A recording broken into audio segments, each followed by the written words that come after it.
श्रीनिधिं निधिमपारमर्थिनाम् अर्थितार्थपरिदानदीक्षितम् सर्वभूतसुहृदं दयानिधिं देवराजमधिराजमाश्रये। आकारत्रयसम्पन्नाम् अरविन्दनिवासिनीम् अशेषजगदीशित्रीं वन्दे वरदवल्लभाम्। मासिपुनरुपूसं काण्मिनिन्न मण्णुलगीर् தேசித்திவசத்துக்கேதன்னில் பேசுகின்னேன் கொல்லி நகர்கோன் குலசேகரன் பிறப்பால் நல்லவர்கள் கொண்டாடும் நாள்.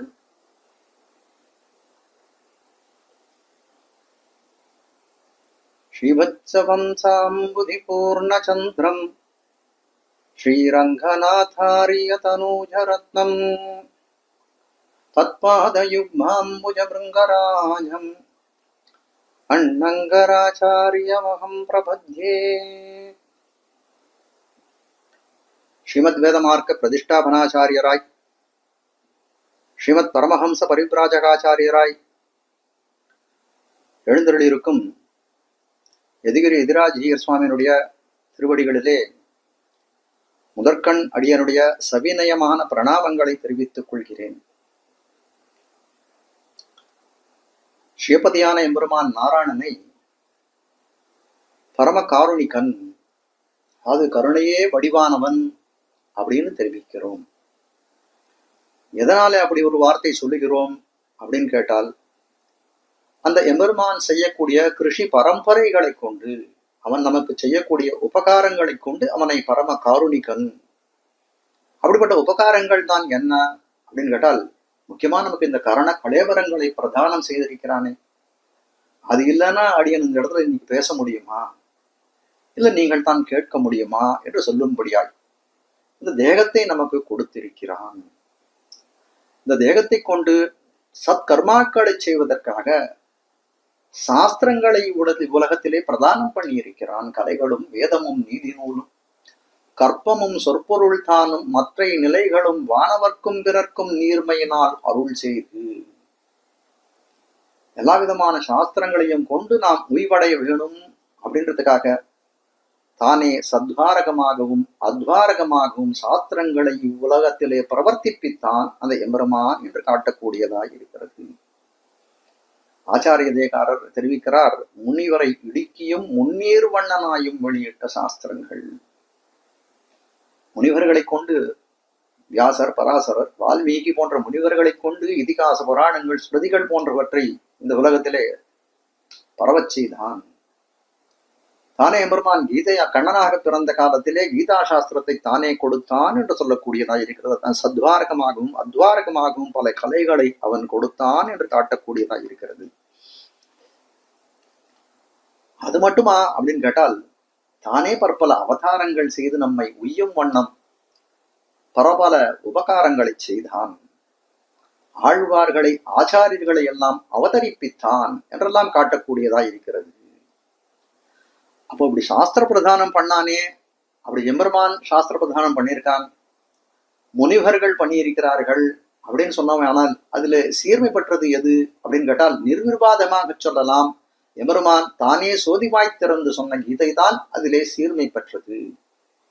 ஆனால் அப்படிப்பட்ட கீதையின் பொருள் சொல்ல பாரினில் தோன்றிய திவ்ய பிரபந்தத்தின் சீர்மை மத்தொன்னிற்கு இல்லை அப்படின்னு சொன்னால் அது அதிசயோக்தி அன்று அப்படின்னு தான் கொள்ள வேண்டும்.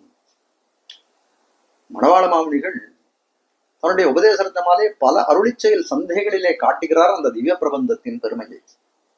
முதல்ல ஆதியிலேயே எடுக்கிறார். அந்த திவ்ய பிரபந்தங்களுக்கு நாம் பல்லாண்டு பாடுகிறார். ஆழ்வார்கள் வாழி, அருளிச்செயல் வாழி, தாழ்வாதுமில் உறவர்தாம் வாழி, ஏழ்வாரும் முய்ய அவர்கள் உரைத்தவர்கள் தாம் வாழி அப்படின்னு பல்லாண்டு பாடுகிறார். வியாக்கியானங்கள் உட்பட அனைத்திற்கும் மேலே நடுவில் தெரிவிக்கிறார், உண்டோ திருப்பல்லாண்டுக்கு ஒப்பது ஒரு கலை தான்.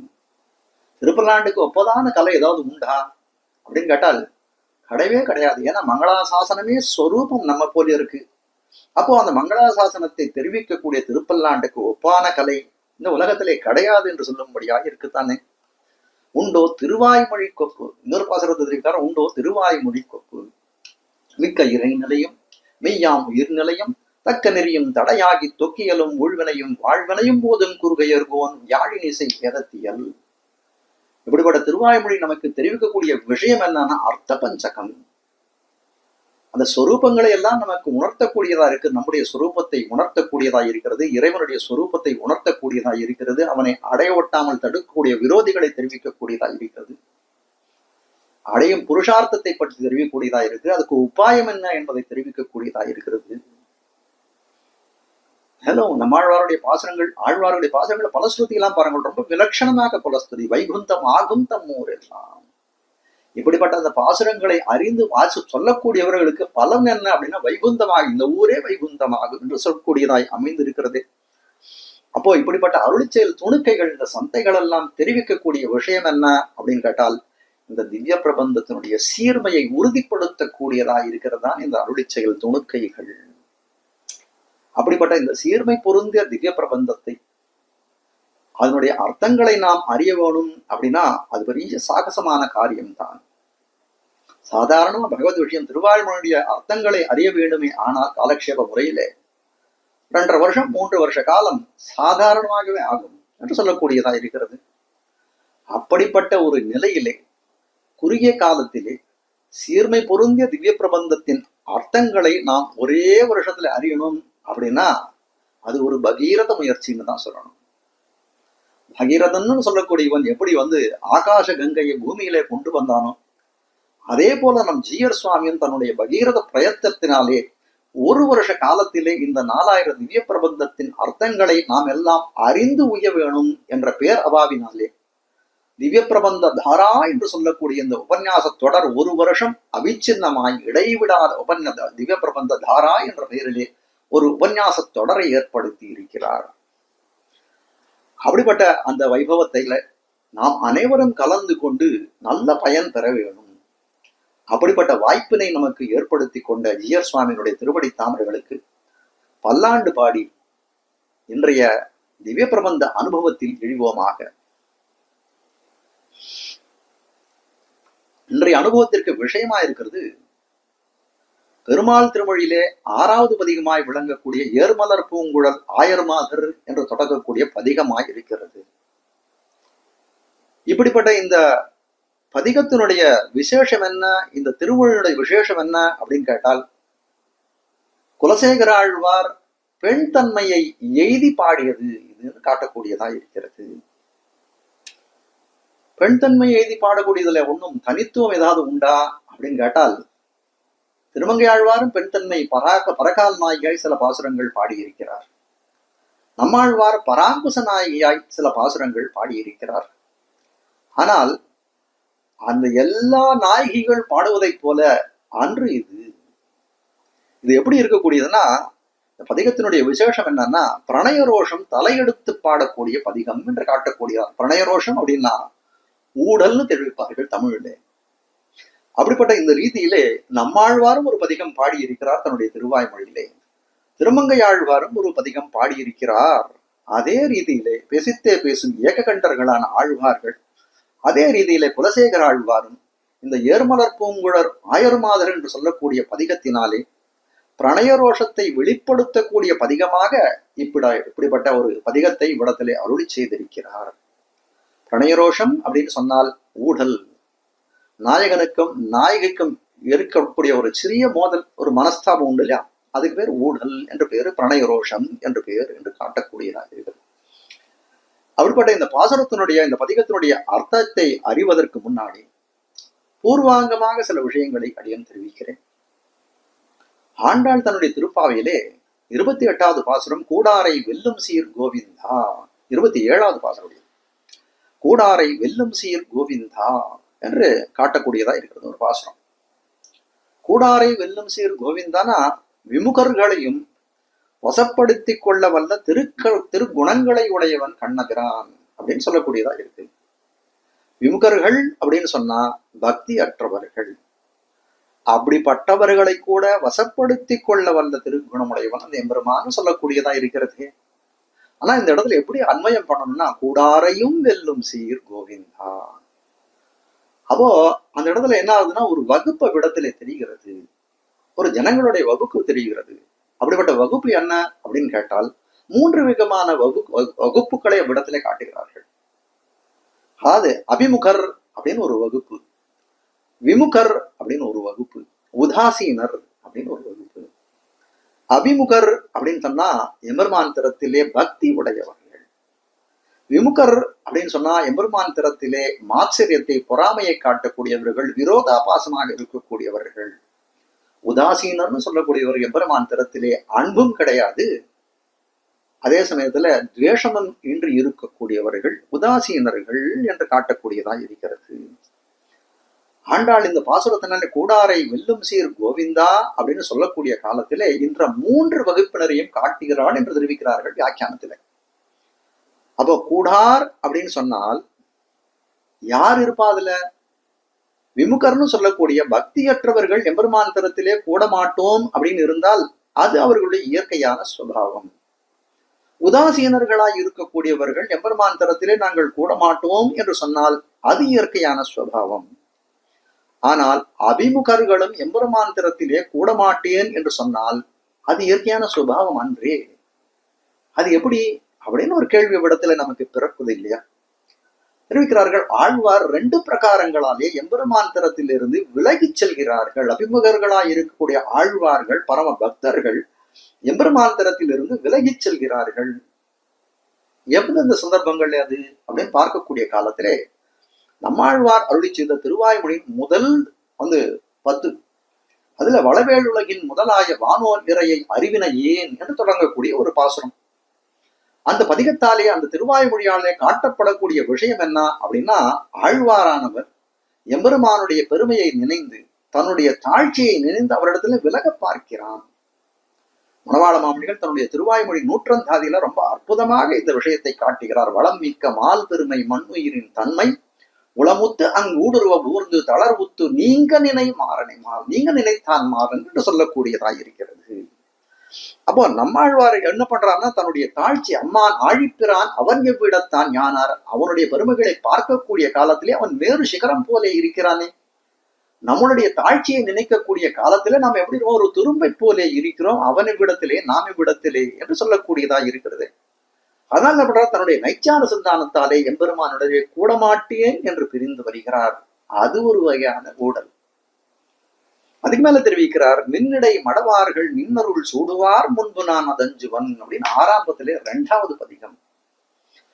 அதுல பிரணய ரோஷத்தாலே உன்னோட கூட மாட்டேன், ஊடலினாலே உன்னோடைய கூட மாட்டேன், உன்னுடனே கூடேன் என்னோடும் குறுகையர்கோன் தாழ்துழவே நாடோறும் நெஞ்சமே நல்கு மின்னிடையார் சேர்கண்ணன் மெத்தன வந்தான் என்று தன்னிலை போய் பெண்ணிலையாய் தான் தள்ளி உன்னுடனே கூடேன் என்னோடும் குறுகையர்கோன் என்று தெரிவிக்கிறார் திருவாய்மொழி அதிலே மணவாள மாமணிகள். அப்போ என்ன பண்றாரு, அந்த முன்னிடு மதுகார்கள் பதிகத்திலே ஆழ்வாரானவர் ஒரு கோபிகளுடைய தன்மையை அடைகிறார். எம்பெருமான இந்த பிரணய ரோஷத்தினால எம்பெருமான வெளியில தள்ளி கதவடைச்சு வீட்டை சாத்து விடுறார். உன்னுடைய கூட மாட்டேன் என்று சொல்லக்கூடியதா இருக்கிறது. அப்படிப்பட்டவர்களை வெல்கிறான் எம்பெருமான். எப்படின்னா, அவர்களுடைய அபிப்பிராயத்தை மாற்றி தனக்கு சுவாதீனமாக்குகிறான், அவர்களை எல்லாம் தன் சொத்தாக ஆக்குகிறான். இது எவ்வாறு சாத்தியமாகிறது எம்பெருமானுக்கு அப்படின்னு கேட்டால், வெல்லும் சீர், சீர்னா குணங்கள், அந்த குணங்களை கொண்டு வெல்பவனாய் இருக்கிறான் அந்த எம்பெருமான். ஒவ்வொருவரை ஒரு குணத்தாலே வெல்கிறான். எண்ணில் பல்குணத்தன் என்று சொல்லும்படியா இருக்கக்கூடிய அந்த எம்பெருமான், அவனுடைய குணங்களுக்கு எண்ணிக்கை உண்டா? வசி வதான்யோ குணவான் ருஜு சுஜிஹி மிருதுர் தயாளுர் மதுர ஸ்திரசமஹா கிருதி கிருதக்ய தொமசிஸ்வபாவதா சமஸ்த கல்யாண குணாமிருதோததி என்று தெரிவிக்கிறாரு. குணக்கடல் என்று தெரிவிக்கிறார் ஆளவந்தார் தன்னுடைய ஸ்தோத்திர ரத்னத்திலேயே. அப்போ ஒரு குணங்களை கொண்டு ஒருவரை இது பண்றான். ஆழ்வார்களை தன்னுடைய சீலகுணத்தாலே அவர்களை ஆட்கொள்கிறான் காட்டுகிறார்கள். மகதோ மந்தை சக நீரந்திரேன சம்ஸ்லேஷா சீலம் என்று அந்த சீலகுணத்துக்கு பரிஷ்காரம் பண்ணியிருக்கார் நம்முடைய பூர்வாச்சாரியர்கள். சீலகுணம், அந்த சௌசீல்ய குணம் என்று சொன்னால் அறப்பெரியவனானவன் தாழ்ந்தவர்களோடு புறையற கலப்பதற்கு உறுப்பாக இருக்கக்கூடியதான் சீலகுணம் என்று காட்டுகிறார்கள். ஏழை ஏதலன் கீழ்மகன் எண்ணாது, ஏழை என்று எண்ணாது, கீழ்மகன் என்று எண்ணாது, ஏதலன் என்றாது, சீரணிந்த தோழமை கொண்டதும் ஓர் அடையாளம். குகனோடு தோழமை கொண்டானே, அது காட்ட வந்த விஷயம் என்னன்னா சீலகுணம் என்று காட்டக்கூடியதா இருக்கிறது. அப்போ நைச்சானு சந்தானத்தாலே எம்பெருமான் திறத்திலே கூடமாட்டேன் என்பவரை தன்னுடைய சீலகுணத்தாலே வசப்படுத்திக் கொள்கிறான் அந்த எம்பெருமான். பிரணயரோஷத்தாலே கூடமாட்டேன் என்கிறாரு இன்னொரு வகையான ஆழ்வார்கள். அவர்களை எப்படி வந்து சேர்க்கிறான் அப்படின்னு கேட்டால் தன்னுடைய ஸ்ருங்கார சேட்டித சாதுரியத்தை எல்லாம் காட்டி அவர்களை தனக்கே அற்றுத்தீர்ந்தவர்கள் ஆக்குகிறான் அந்த எம்பெருமான் என்று காட்டுகிறாள். வேற வகுப்பு இருக்கே ஆச்சரியத்தால் எம்பெருமான் திறத்திலே பகைமை பாராட்டி அவனோடு சேராதவர்களை என்ன பண்றான்னா தன்னுடைய சௌரிய வீரிய பராக்கிரமாதிகளை காட்டி அவர்களெல்லாம் தன் பக்கத்திலே சேர வைக்கிறான் என்று காட்டக்கூடியதா இருக்கு. உதாசீனர்கள் எம்பெருமான் திறத்திலே பக்தியும் கிடையாது, எம்பெருமான் திறத்திலே துவேஷமும் கிடையாது, அவர்களையெல்லாம் ஏதேனும் ஒரு படியாரை தன்னிடத்திலே வர செய்கிறான். தொண்டரைப்படியார் போறாரு, ஆசை பாடுகிற தொண்டரைப்படியார் பாடுற போதரே என்று சொல்லி புந்தியில் புகுந்து தன்பால் ஆதரன் பெருக வைத்த அழகனூர் அரங்கனன். அழகன் என்ன பண்ணான் அவன்? தொண்டரைப்படியாழ்வார் என்ன பண்ணாரான்? ஒரு யாரோ ஒரு தாசியை பார்த்து அவளோட அப்படியே பின்னாடி போனா, அவன் கோயிலுக்கு போனா அவன் பின்னாடியே போனான். அவளையே பார்த்துட்டு எம்பெருமான் அவரை பார்த்தார் போதரே என்று சொல்லி அவளையே பார்த்துருக்கேன் பாரு போதரே என்று சொல்லி புந்தியில் புகுந்து தன்பால் ஆதரம் பெருக வைத்த அழகன் அந்த அரங்கநாதன் என்று சொல்லக்கூடியதா இருக்குது. அப்போ தன்னுடைய சௌந்தர்ய லாவண்யங்களை காட்டி ஆகர்ஷிக்கக்கூடியவனாய் இருக்கிறான் என்று சொல்லக்கூடியதா இருக்கு. ஆக காட்ட வந்த விஷயம் என்ன அப்படின்னா எம்பெருமான் தனக்கே சொத்தாக இருக்கக்கூடிய இந்த சேதனா சேத்தனங்களை என்ன பண்றான்? வெல்கிறான் என்பதுதான் அறிந்து கொள்ள வேண்டிய விஷயம். ஜிதந்தே புண்டரீகாட்ச நமஸ்தே விஸ்வபாவன நமஸ்தேஷ்டு ரிஷிகேஷ மகாபுருஷ பூர்வஜான ஜிதந்தே ஸ்தோத்திரத்தை தெரிவிக்கிறார். புண்டரீகாட்சையே புண்டரீகாட்சன் தாமரை கண்ணனே, இந்த ஆத்மவஸ்து ஜிதந்தே உன்னாலே வெல்லப்பட்டது. இந்த ஆத்மவஸ்து என்னடுதான் நான் யானே எந்தனதே என்றிருந்தேன் அப்படின்னு இருந்தது இப்போ அறிந்து கொண்டேன். எல்லாம் உன்னுடையதான், இது என்னுடையதான், அது உன்னுடையது தானே இது என்று அறிந்து கொண்டேன். அதனால வெல்லக்கூடியவனாய் இருக்கிறான் அந்த எம்பெருமான். ஆக அவனை அடைய வேணும் அப்படின்ற துறை நமக்கு ஜாஸ்தி இருக்கா, இல்ல நம்மை அடைய வேணும்ன்ற துறை அவனுக்கு ஜாஸ்தி இருக்கா அப்படின்னு பார்த்தோமே ஆனால் நம்மை அடைய வேணும் சேத்தன லாபம் ஈஸ்வரனுக்கு பெரு என்று சொல்லக்கூடியதுதான் மிகுந்து அவனிடத்திலே காணப்படுகிறது. அதனாலே மால் என்று சொல்லப்படுகிறான். மால் அப்படின்னா அடியவர்கள் திறத்திலே வியாமோகம் மிக்கவனாய் இருக்கிறான் என்று காட்டக்கூடியதா இருக்கிறான். அப்போ இந்த விஷயத்தை நாம் அறிந்து கொண்டோமே ஆனால் இந்த பதிகத்தினுடைய அர்த்தம் ரொம்ப ருச்சிகரமாய் இருக்கும். அதனால்தான் இந்த விஷயத்தை இவ்விடத்திலே தெரிவித்தேன். மேலே அவதாரியாக சில விஷயங்களை காட்டுகிறார் பெரியவாச்சான் பிள்ளை. எம்பெருமானானவன் எப்படி இருக்கான் அப்படின்னு கேட்டா பஞ்சப்பிரகார விசிஷ்டன் என்று தெரிவிக்கும்படியாக இருக்கிறான். பஞ்சப்பிரகாரம் அப்படின்னா 5 நிலைகளிலே எம்பெருமான் எழுந்தருள் இருக்கக்கூடிய 5 நிலைகளை காட்டக்கூடியதாக இருக்கிறது. பரம், வியூகம், விபவம், அந்தர்யாமி, அர்ச்சை என்று சொல்லக்கூடியது. பரமபதம் திருப்பார்க்கடல், அந்தர்யாமின் ஹிருதயத்துல இருக்கக்கூடிய நிலை, விபவம்னு சொல்லக்கூடிய ராமகிருஷ்ணாதி அவதாரங்கள், அர்ச்சை என்று சொல்லக்கூடிய திவ்ய தேசங்களிலே எம்பெருமான் எழுந்தருள் இருக்கக்கூடியது. இப்படிப்பட்ட பஞ்சப்பிரகார விசிஷ்டனா இருக்கக்கூடியவன் எம்பெருமான். அதுல கடைசி நிலையாக இருக்கக்கூடியது அர்ச்சை உகந்தருளின நிலம் என்று பிரசித்தி பெற்றதாய் விளங்குகிறது.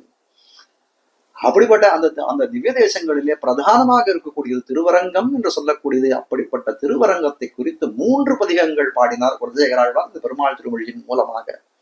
இருளிரிய சுடர்மணிகள் இமைக்கும் நெற்றியின் முதல் பதிகம், தேட்டரும் திரள் தேனினை தென்னரங்கனை 2வது பதிகம், மெய்யில் வாழ்க்கையை மெய்யெனக் கொள்ளும் இவ்வையந்தன்னுடன் கூடுவதில்லையான் என்று சொல்லும்படியாய் 3வது பதிகம் விளங்குகிறது.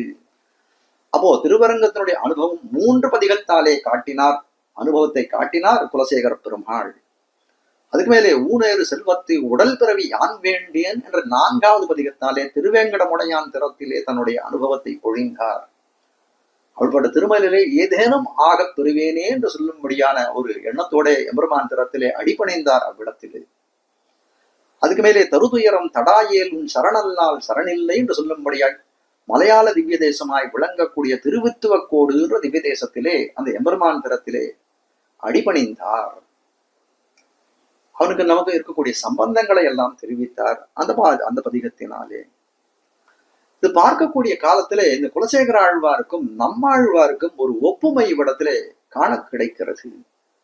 நம்மாழ்வார் தன்னுடைய திருவாய்மொழி 5ஆம் பத்து பாடிக்கொண்டு வரக்கூடிய காலத்திலே நோற்ற 4 என்று சொல்லும்படியாய் நோற்ற நோன்பிலேன் நுண்ணறிவிலேன் என்று சொல்லக்கூடிய வானமாமலை பதிகம், 6ஆவதே அடியனுடலம் என்று சொல்லக்கூடிய திருக்குடந்தை பதிகம், மானை நோக்கு நல்லீர் என்று சொல்லக்கூடிய திருவல்லவாழ் பதிகம் இதெல்லாம் அர்ச்சையிலே பண்ண சரணாகதிகள். அதுமேல பண்ணறார், பிறந்தவாறும் வளர்ந்தவாறும் பெரிய பாரதம் கை செய்து என்று சொல்லும்படியாய் விபவாவதாரத்திலே எம்பெருமான் அந்த ஆழ்வார் சரணாகதி பண்ணார் என்று காட்டக்கூடியதா இருக்கு. அதே போல இவ்விடத்திலும் பார்க்கக்கூடிய காலத்திலே முதல் 3 பதிகங்களாலே திருவரங்கத்தையும், 4வது பதிகத்தாலே திருவேங்கடமலையும், 5வது பதிகத்தாலே திருவித்துவ கோடையும் இது பண்ணிட்டு கடைசியில எங்க வரார் அப்படின்னா ஏறுமலர் பூங்குழல்ல விபவாதார அனுபவத்துக்குத்தான் இவ்விடத்திலே வருகிறார் என்று காட்டக்கூடியதா இருக்கிறது. அப்போ இந்த கிரமத்தில் பார்க்கக்கூடிய சமயத்திலே நம்மாழ்வார் எந்த பிரக்கிரியையிலே தன்னுடைய வாழ்க்கையை கட்டமைத்தாரோ அதே முறையிலே இவரும் தன்னுடைய வாழ்க்கையை கட்டமைத்திருக்கிறார் குலசேகர ஆழ்வார் என்று நினைக்கலாம்.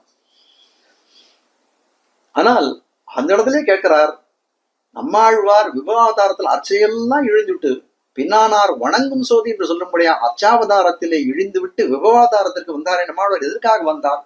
எய்துமவர் கிண்ணிலத்தில் அர்ச்சாவதாரம் எளிதன்னான் என்று சொல்லும்படியாய் அர்ச்சாவதாரம் எளிமையான நிலை என்று சொல்லக்கூடிய காலத்திலே அதை விட்டு விபவத்தை ஏன் பற்றினார் நம்மாழ்வார் என்று கேட்கக்கூடிய காலத்திலே பலவிதமான சமாதானங்களை விடத்திலே தெரிவிக்கிறார். ஏன்னா அர்ச்சாவதாரம்னு சொல்லக்கூடியது எதுக்காக இருக்குன்னா விபவாவதாரத்தை இழந்தவர்களுடைய இழவு தீர்வதற்காகத்தான் அர்ச்சாவதாரம் என்று சொல்லக்கூடியதா இருக்கிறது. அப்படிப்பட்ட அர்ச்சையிலிருந்து இழிந்து அங்கே செல்கிறாரே ஆழ்வார், எதுக்காக போகிறார் என்ற கேள்வியை கேட்கிறார்கள். ஆனால் அந்த அர்ச்சாவதாரத்திலே எம்பெருமானுக்கு ஒரு சங்கல்பம் உண்டு, சத்திய சங்கல்பம் ஆச்சே. அதனால அந்த அர்ச்சாவதார சமாதியை கடந்து எம்பெருமான் குளிர நோக்க மாட்டான், அன்போடு வினவ மாட்டான், தழி முழிச்சு பரிமாற மாட்டான், இதெல்லாம் செய்ய மாட்டேன்னு சங்கல்பம் பண்ணி கொண்டிருக்கிறானே.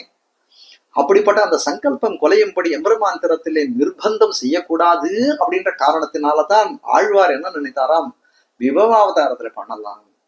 ஏன்னா விபவாவதாரத்துல அந்த மாதிரி நிர்பந்தங்கள்லாம் ஒண்ணும் இல்லையே. சம்பிருஷ்ய ஆக்ருஷ்ய பிரீத்யா சுகாட்டம் பரிஷஸ்வஜே என்று சொல்லும்படியாய் அக்ரூரன் முதலானவாருக்கு சர்வஸ்வதானம் பண்ணினானே கண்ணன் எம்பெருமான். பரிஷ்வங்கோ ஹனுமதா என்று சொல்லும்படியாய் ஹனுமனுக்கு ராமன் ஒரு இது பண்ணானே, அவனுக்கு ஒரு அனுகிரகம் செய்தானே. ஆனால் அதெல்லாம் என்ன அப்படின்னு கேட்டால் அது கால விப்ரகிருஷ்டம், காலத்தினாலே அது ரொம்ப முற்பட்டதா இருக்கிறது. இன்னைக்கு நம்மளால அனுபவிக்க முடியாது.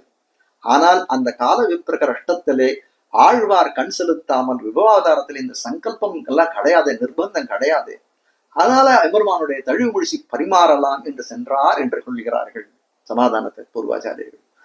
அப்ப அதே போல சமாதானத்தை இவ்விடத்திலையும் கொள்ளலாம் என்று சொல்லக்கூடியதாய் குலசேகர பெருமாளும் அதனாலே அர்ச்சையிலிருந்து விபவத்திலே இழிகிறார் என்று சொல்லக்கூடியதாய் இருக்கிறது. நம்மாழ்வார் மின்னிடை மடவார்கள் நின்னருள் சூடுவார் அப்படின்னு ஒரு பதிகம், அது பிரணயரோஷத்தை பிரதிபலிக்கக்கூடியதாக இருக்கிறது. அந்த பதிகத்தை எப்படி அவர் அனுபவித்தாரோ அதே ரீதியில இந்த பதிகத்தை அனுபவிக்கிறார் என்று சொல்லக்கூடியதாக இருக்கிறது. கீழே தருதுயரம் தடாயேலும் சரணல்லால் முன்பதிகம், அதுல எம்பெருமானை பெறுவதற்கு ரொம்ப முயற்சி பண்றார். தன்னுடைய கதியை சொல்லுகிறார், அனன்ய கதிகின்னு தன்னுடைய வேறு போக்கிடம் இல்லாதவன் நான் தன்னுடைய அனன்ய கதியை பல படிகளாலே தெரிவிக்கிறார் அந்த முன்பதிகத்திலே. அருள் நினைந்தே அழுங்குழவி அதுவே போன்றிருந்தேனே எங்கும் போய் கரை காணாது எரிகடல்வாய் மீண்டேயும் வங்கத்தின் கூம்பேறும் மாப்பறவை போன்னேனே என்று சொல்லும்படியாய் பல படிகளாலே தான் ஒரு அனன்ய கதி அற்றவன் என்பதை தெரிவித்தார் இல்லையா. அப்படிப்பட்ட அர்த்தங்களை எல்லாம் அனுசந்திக்கிறார் ஆழ்வார். அதனாலே வருத்தமுறுகிறார், அவனை அனுபவிக்க வேண்டும் அப்படின்ற விருப்பம் அதிகரிக்கிறது. அதனால என்ன பண்றார், ஒரு பிராட்டிமார் நிலையை அடைகிறார். அடைந்து கண்ணனோடு பிரிந்து ஊடல் செய்யக்கூடிய ரீதியில இந்த கோபியரை போன்ற பேச்சுக்களை இந்த திருமொழினாலே பேசுகிறார் குலசேகர பெருமாள் என்று காட்டக்கூடியதாக இருக்கிறது. நம்மாழ்வாருக்கு மின்னடை மடவார் போன்றும் திருமங்கையாழ்வாருக்கு காதில் கடிப்பிட்டு போன்றும் பெருமாளுக்கு இத்திருமொழி என்று வியாக்கியானத்தில் காட்டுகிறார்கள்.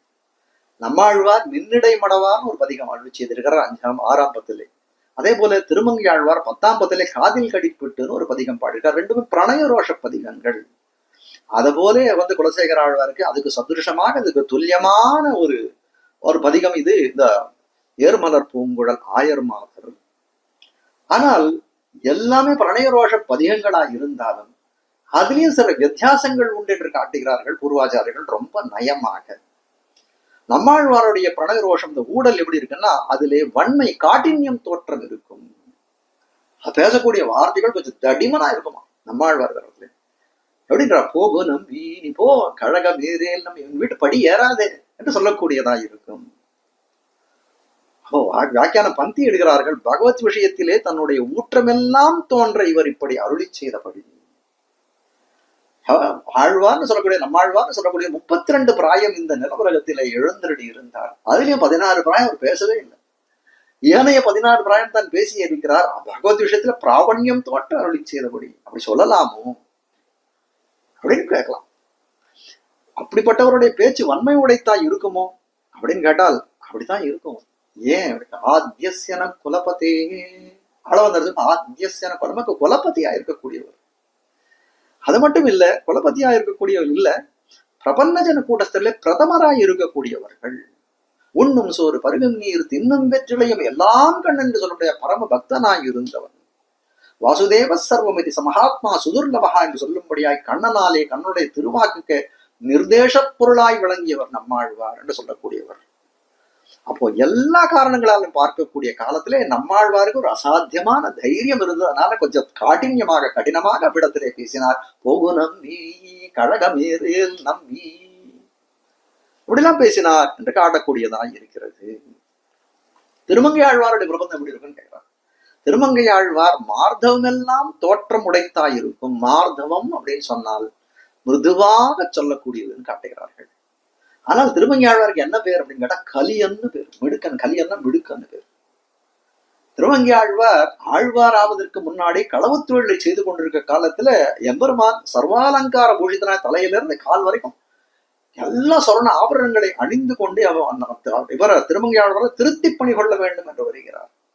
அப்படி வரக்கூடிய காலத்துல எல்லா திருவாபரணங்களும் அவர் இடத்துல எம்பெருமான் திருத்துல கொள்ளை அடித்தான்.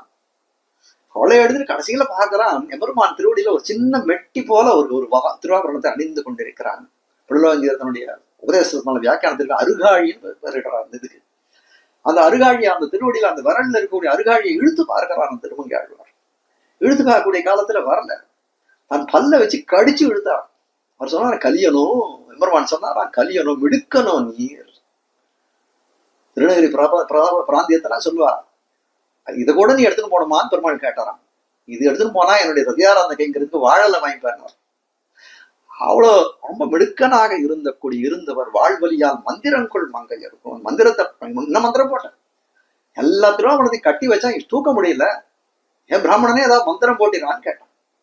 ஆமான்னார். என்ன மந்திரம்? மந்திரத்தை சொல்லுன்னு வாழ்வழியால் மந்திரம் பெற்றவர் ஆயிடுச்சு. அப்படிப்பட்ட மிடுக்க சாந்தேந்து மென்முலையார் தடந்தோள் புனரின்ப வெள்ளத்தாழ்ந்தேன்னு தன்னுடைய பூர்வ நிலைமையை சப்தாதி விஷயங்களிலே தான் எப்படி இருந்தேன்றதை காட்டக்கூடியதா இருந்த நிலைமை அது முன்னாலே. அவர் திறத்திலே, எம்பெருமான் திறத்திலே திருமந்திர உபதேசம் பெற்ற உடனே அவருடைய வார்த்தை எப்படி பாருங்க. உற்றதும் உன்னடியார் கடிமை மற்றெல்லாம் பேசிலும் என் திருவட்டெழுத்தும் கற்று நான் கண்ணபுரத்துறை அம்மானே. உற்றதும் உன்னடியார் கடிமை.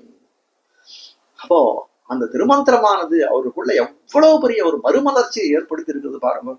அப்போ அவருடைய பாசனங்கள்ல என்ன இருக்கும் அப்படின்னா, காதில் கடிப்பட்டுன்னு சொல்லக்கூடிய பதிகத்திலே அது பிரணயரோஷ பதிகமா இருந்தாலும் அதிலே மார்தவம் மிருதுத்தன்மை தான் அவ்விடத்திலே காட்டப்படும் என்று தெரிவிக்கிறார்கள். ஏர்மலர் பூங்குழலாயர் மாதர் குலசேகர பெருமான் அதுதானே நீங்க அனுபவம். அது எப்படி இருக்கும் சுவாமி அப்படின்னு கேட்டால் அது ராஜகுல மகாத்மியம் தோற்ற இருக்கும் என்று காட்டுகிறார்.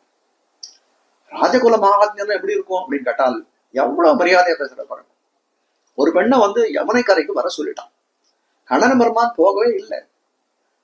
ராத்திரியிலேருந்து பகல் சாயங்காலத்துல மறுநாள் பகல் பொழுது வரைக்கும் யமுனை கரையிலே நின்றிருக்கக்கூடிய பெண்ணானவள் பிரணயரோஷத்தாலே பேசக்கூடிய வார்த்தை எப்படி இருக்கணும்? கூர்மழை போல் பனி கூதலேதி கூசி நடுங்கி யமுனையாத்தில் வார்மணல் குன்னில் புலர நின்னேன் வாசுதேவா உன் வரவு பார்த்தே, வாசுதேவா உன் வரவு பார்த்தேன்னு பாடுகிறாள்னா எப்படி இருக்கணும்? ராஜகுலம் மகாத்மியம் தோற்ற இருக்கும். அப்போ வாசுதேவா உன் வரவு பார்த்தேன்னு கண்ணனை தானே அழைக்கிறார். இப்போ குலசேகர பெருமாள் ஏன் கிருஷ்ணாவதாரத்தில் இழிகிறார் என்று கேட்கக்கூடிய காலத்திலே பதில் சொல்றாரு, அது தோல் தீண்டியான அவதாரம், கலியுகத்துக்கு நெருக்கமா இருக்கக்கூடிய யுகம். அதனாலே கண்ணன பெருமானை அனுபவிக்கிறார்.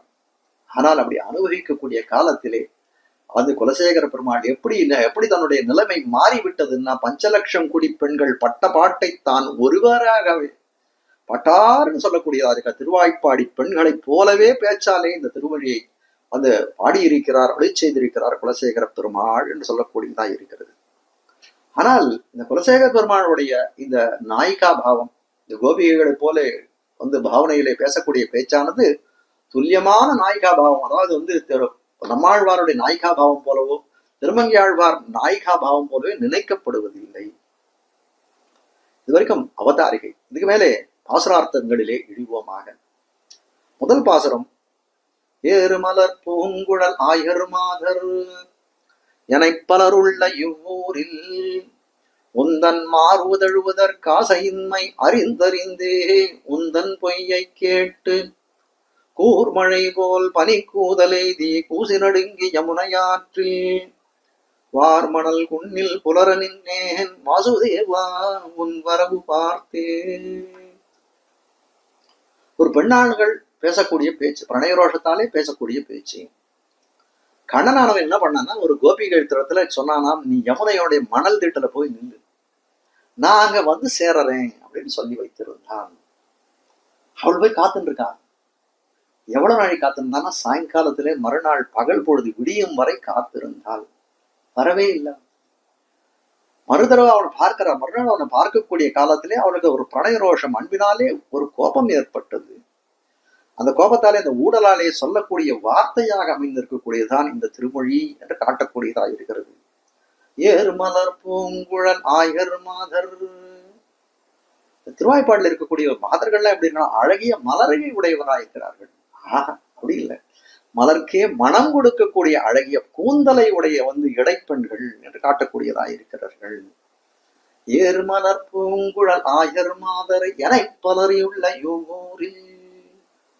எவ்வளவு பேர் இருக்காங்க? 5 லட்சம் குடிப்பெண்கள் பல பேர் இருக்கக்கூடிய திருவாய்ப்பாடி. அவனுக்கு அண்ணனுக்காக இருக்கக்கூடிய பெண்கள் 5 லட்சம் குடிப்பெண்கள் இருக்கிறார்கள்.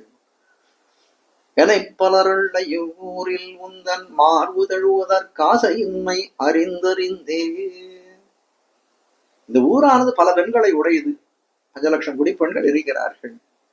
நீ அப்படிப்பட்டவனாய் இருக்க, அனைவருக்கும் பொதுவான கணவனாய் இருக்கக்கூடியவன். அப்படி இருக்கக்கூடிய காலத்திலே உந்தன் மாறுதழுவதற்காசையின்மை அறிந்து, உன்னோட போய் கூடணும்னு நான் நினைச்சனே, அது நியாயமான செயலா? இல்லையே. எப்படிப்பட்டவனாயிருக்க? 16ஆம் ஆயிரவர் தேவிமாறு பார்த்திருப்பத்து வரை என்னும் அதில் நாயகராகி வீத்திருந்த மணவாளர் மண்ணு கோயில். 16,000 தேவிகள் உடையவனாய் இருக்கிறான். அவனை போய் நான் தனியா அனுபவிக்கணும்னு நினைக்கலாம். ஆண்டாள் நாச்சியார் திருமொழியில பாடுகிறார். கருப்பூரம் நாறுமோன்ற பதிகத்தை பாடுகிறார். மறுப்பொசித்த மாதவன் தன் வாய்ச்சுவையும் நாஸ்தமும் விருப்புத்து கேட்கின்றேன் சொல்லாடிவன் சங்கே. சங்கே, நீ ஒத்தந்தான் எம்பெருமானுடைய அதரபானத்தை பண்ணக்கூடியவனா இருக்கிறார். அந்த எம்பெருமானுடைய வந்து வாய்ச்சுவை எப்படி இருக்கும், அந்த வாசனை நாற்றம் எப்படி இருக்கும், அதை எனக்கு சொல்லேன் அப்படின்னு கேட்கிறார். அதே பதிகத்திலே வேறொரு சில பொதுவாக உண்பதனை புக்கு நீ உண்டக்கா சிதையாரோ உன்னோடு செல்வ பெருஞ்சங்கே. கண்ணன் எம்பெருமானுடைய வாய்ச்சுவையும் நாத்தம் பொதுவாக எல்லாருக்கும் ஏற்பட்டதாச்சு. சங்க, நீயே பாஞ்சஜன்யமே நீயே அதை அனுபவித்துக் கொண்டிருக்க. அதனால என்ன ஆகும், நமக்கெல்லாம் மனஸ்தாபம் தானே வரும். சிதையாரோ உன்னோடு. அதே போல இந்த இடத்து சொல்றார், உன்ன தக்கார்பலர் தேவிமார சால உடையீர் என்று சொல்லும்படியாய் பல தேவிகள் உடையவாய் இருக்கிற உன்னை நான் ஒருத்தையே அணைக்கணும்னு ஆசைப்பட்டேனே, அது தக்கது அன்று அப்படின்னு அறிந்தும் என்ன பண்றேன், வந்தேனே. நீ சொன்னன்றதா எங்க வந்தேன்னா யமுனை கரைக்கு வந்தேன். அதுதான் என்னுடைய துரதிருஷ்டம் தெரிவிக்கிறார். ஏன் வந்தேன்னு கேட்டான். உடனே கேட்கிறான், ஏன் வந்த? உந்தன் பொய்யை கேட்டு. உன்னுடைய பொய்யை கேட்டுதான் வந்தேன். நீ சொன்னது ஒரு பொய், நீ சொன்னது ஒரு பொய் தானே. அந்த பொய்யானது என்ன பண்ணிடுதுன்னா எனக்கு ஒரு சபலத்தை மூட்டி விடுத்துது. நீ பொதுவான ஊருக்கு பொதுவானவன் ஒரு பொய்யை சொன்னாய் அப்படின்றதான் அந்த சபலம் ஏற்பட்டது. அந்த சபலத்தினாலே உன்னுடைய சொரூபத்தை, பொதுவான சொரூபத்தை உணர முடியாதபடி செய்து விட்டது. உந்தன் பொய்யை கேட்டு. அப்படிப்பட்ட பொய் என்னதான் இந்த கண்ணன் பெருமான் சொன்னான் அப்படின்னு கேட்டக்கூடிய காலத்துல அவன் சொல்றான், நான் கண்ணன் சொல்றான் அந்த பெண்கிட்ட, உன்னை தவிர எனக்கு வேற போக்கடம் உண்டோ, உன்னை தவிர வேற இன்னொருத்தி யாராவது நமக்கு தெரியுமா, நீதானே நமக்குன்னே அத்து தீர்ந்தவள் என்று சொன்னான். இப்படி பவ்யனாக சொன்ன வார்த்தையை கேட்டாலா நேர யமுனை கரைக்கு வந்துவிட்டா. யமுனை கரையில வந்த உடனே நடந்த விருத்தாந்தம் என்னன்னு கூர்மழை போல் பனிக்கூதலைதி. அதாவது மழை பெய்யறதான். மழை சாதாரண பெய்யக்கூடிய காலத்திலே ஜலம் தானே மேலே இருந்து வர்ஷிக்கக்கூடியதா இருக்கும். இந்த யமுனை கரையில இருக்கக்கூடிய காலத்திலே பனி, அப்படியே பனிமழை பெய்கிறது. கூர்மழை போல் பனிக்கூதல் எய்தி. அதனால என்ன ஏற்படும், ஒரு பெரிய குளிர் ஏற்படுதான். கூசி நடுங்கி அந்த குளிர்ல நடுங்கிறான். அது மட்டும் இல்ல, கூசினாள். எதுக்காக அப்படின்னு கேட்டால், நான் உனக்காக காத்துட்டு இருக்கேன், யாராவது பார்த்துட போறாளோன்னு வெட்கம் லஜ்ஜை ஏற்பட்டதுனால கூசி நடுங்கி யமுனையாற்று. எங்க நின்ற அப்படின்னு கேட்கிறான். யமுனையாற்று. யமுனையாற்றுல இருந்தா என்ன தப்பா என்ன? அதெல்லாம் யமுனையாறுன்னு சொல்லக்கூடிய தனி இடமா? யாரும் அறியாத தனி இடமா? அது பொது இடமாச்சே, எல்லாரும் வந்து போகக்கூடிய இடமாச்சே. அவ்விடத்துல இருந்தோம் நான் வந்து நின்றேன். எல்லாரும் என்ன பார்ப்பார்கள் இந்த இடத்துல. அந்த யமுனை ஆத்துல என்ன தெரிய போறது? எங்கேயோ ஒரு மூலையில் இருந்தான். அப்படியா? இல்லையே. மாறுமணல் குன்னில் புலர நின்னான். அந்த யமுனை ஆத்துல ஒரு மேடா இருக்க திட்டு மேல நில்லுன்னு சொன்னீங்க. ஊர்ல இருக்கோம் போறோம் மொத்த பேரே என்ன பார்த்துட்டு தானே போனான். மாறுமணல் குன்னில் புலர நின்னேன். நின்னதற்கு காரணம் என்னன்னு கேட்கிறான். இந்த காரணம் என்ன? வாசுதேவா. வாசுதேவானா என்ன அர்த்தம்னா, வசுதேவசிய அபத்தியம் புமான். வாசுதேவனுடைய பிள்ளை. அதனால வந்து நின்றேன். வசுதேவன் கனவிலும் பொய் சொல்லி அறியாத வசுதேவர் பிள்ளையானவன் நீ போய் பொய் சொல்லுவியான்னு நினைச்சேன். அதனாலதான் வந்து நின்றேன்னு காட்டுகிறார். ஆண்டாள் பாடுறார். அம்பரமே தண்ணீரே சோரே அறம் செய்யும் எம்பெருமான் நந்தகோபாலா. நந்தகோபாலன் என்ன பண்ணான்? அம்பரம் வஸ்திர தானம் செய்தான், தண்ணீர் தானம் செய்தான், அன்னதானம் செய்தான் என்றுதான் சொல்லிட்டார். அப்ப பார்க்கிற சரித்திரத்துல எங்கேயுமே காணுமே அண்ணன் வந்து நந்தகோபர் வந்து தானம் பண்ணதாக அப்படின்னா, இல்ல கண்ணன் பண்ணிருக்காங்க. யாக்கியாதாக்கள் சொல்ற கண்ணன் பண்ணிருக்கான். எங்க பண்ணிருக்கான் கண்ணன் அப்படின்னு கேட்டால், திரௌபதிக்கு வஸ்திரத்தை கொடுத்தானே, அம்பரதானம், அதுதான் வஸ்திரதானம். அதை காட்டில உன்னதமான வஸ்திரதானம் ஒண்ணு உண்டோ? தண்ணீரே. குருக்ஷேத்திரத்துல எல்லாம் தாகத்தாலே விடாய்த்து போயிருக்கிறார்கள். படை வீரர்களாகட்டும், குதிரைகளாகட்டும், வந்து யானைகளாகட்டும், எல்லாருக்கும் வந்து என்ன பண்ணான்? அந்த ஒரு தீர்த்த தானத்தை விடத்திலே வழங்கினான். சோரே. பத்த விலோச்சனத்துல இருக்கக்கூடிய ரிஷி பத்னிகள் மூலமாக தன்னுடைய மாடு மேய்க்க வந்த தோழர்களுக்கெல்லாம், தன்னேராயிரம் பிள்ளைகளுக்கெல்லாம் அன்னதானம் செய்தான் என்று சொல்லுகிறார்கள். அப்ப கண்ணன் தானே தானம் பண்ணா, நந்தகோபன் விடத்திலே தானம் பண்ணான்னு சொல்லக்கூடிய காலத்துல ஒரு நியாயத்தை கேட்கிற சொல்லுகிறார்கள். காரணகுணாகா காரியே சங்கிராமந்தி. காரணகுணாக, காரணப்பொருள்ல இருக்கக்கூடிய குணம்தான் காரிய பொருள்ல வரும். நந்தகோபன் திறத்திலே அந்த உதார குணம், அந்த வள்ளன்மை அவனிடத்துல இருக்கு. அதுதான் கண்ணன் திறத்திலே வந்தது. அதே போல வாசுதேவன் வசுதேவன் நீ சொல்ற, வசுதேவனுடைய பிள்ளை நீ. அதனால நான் என்ன நினைச்சேன், அவன் கனவுல கூட பொய் சொன்னவன் கிடையாது. அதை நம்பி நான் வந்தேன். நீ உன் தந்தையை ஒத்திருப்பாய் என்று நம்பி கேட்டேன். அதனால வந்தேன். வாசுதேவா உன் வரவு பார்த்து அப்படின்னு பிரணயரோஷத்துல ஒரு பெண்ணானவள் தெரிவித்தாள். அடுத்தது 2வது பாசனம் இருக்கிற. கண்டையுன் கண் மடவான் ஒருத்தி கீழையகத்து தயிர் கடைய கண்டு ஒல்லை நானும் கடைவன் என் கள்ள விழியை விழித்து பூக்கு வண்டமர் பூங்குழல் தாழ்ந்துணாவ வாழ்முகம் வேற்பச் செவ்வாய் துடிப்ப தன் தயிர் நீ கடைந்திட்ட வண்ணம் தாமோதராமை அறிவன் நானே. கண்டையுன் கண் மடவான் ஒருத்தி. வேறொரு ஆய்ச்சி பேசக்கூடிய பாசனம் இது. அவனுடைய வார்த்தையை தெரிவிக்கிறான். கண்டையுன் கண் மடவான் ஒருத்தி. அவ என்ன பண்றாள்னா, சொல்லக்கூடிய பேசக்கூடிய பெண் தான் பக்கத்து வீட்டு விருத்தாந்தத்தை சொல்றாள். அவள் எப்படி இருக்கான, கண்டையுன் கண், பக்கத்து வீட்டு பெண்ணு எப்படி இருக்கான்னு சொல்றா அவள். கெண்டையுன் கண் மடவான் ஒருத்தி. நல்ல மத்ஸ்யத்தை போல, மீனை போல அழகிய கண்களை உடையவளாக இருக்கிறாளாம். அது மட்டும் இல்ல, ஐயோ பாவம் அப்பாவி, நாயகன் சொல்வதெல்லாம் உண்மைன்னு நினைக்கக்கூடிய மடப்பத்தை உடையவளாக இருக்கிறாள். அதனால நாயகனுக்கு பரதந்திரையாய் வசப்பட்டிருக்கக்கூடியவளாய் இருக்கிறாள் ஒரு ஆயர் சிறுமி. அவள் எங்க இருக்கிறான்னு கேட்டா, கீழையகத்து. இந்த பொண்ணு யாரு பேசுறாள்? குலசேகர பெருமாள் வந்து பேசுறாரு. அவர் கீழையகத்து, கீழே பக்கம், அவர்களுடைய கிழக்கு பக்கத்து வீட்டுல இருக்காங்க. கிழக்கு பக்கத்துல வீட்டுல இருக்காங்க. எதனால? குலசேகர ஆழ்வார் என்ன நினைச்சாரா, தன்னை ஒரு ஆயர் சிறுமியாக பாவித்து கொண்டார். அதுலயே அப்படியே அந்த பாத்திரத்திலேயே ஒன்றி போனார். அப்படிப்பட்ட அந்த நினைவின் முதிர்ச்சியால் என்ன சொல்றார், தனக்கு திருவாய்ப்பாடுல ஒரு வீடு இருக்குன்னு நினைச்சு விட்டார். ஆனால் அந்த கீழே அகத்து தயிர் கடைய கண்டு கீழண்ட பக்கத்தில் இருக்கக்கூடிய கீழ பக்கத்தில் இருக்கக்கூடிய வீட்டுல நடக்கக்கூடிய நிகழ்ச்சியை சொல்கிறார் என்று காட்டுகிறார்கள். இதே போல ஆண்டாளும் தெரிவிக்கிறார். தூமணி மாடத்து சுத்தும் விளக்கரிய மாமான் மகளே மணிக்கதவும் தாழ்திரவாய் மாமான் மகளே. யாக்கே அதை தெரிவிக்கிறார்கள் அந்த இடத்துல மாமான் மகளேன்னு ஆண்டாள் தனக்கு திருவாய்ப்பாடியில ஒரு தேக சம்பந்தம் வேண்டும், அதனால மாமான் மகளேன்னு கூட்டார். அதே போல இவ்விடத்துல என்ன சொல்றார், ஆழ்வார் என்ன நினைச்சார்னா தனக்கு திருவாய்ப்பாடியில ஒரு வீடு இருக்குன்னு நினைச்சுட்டார்.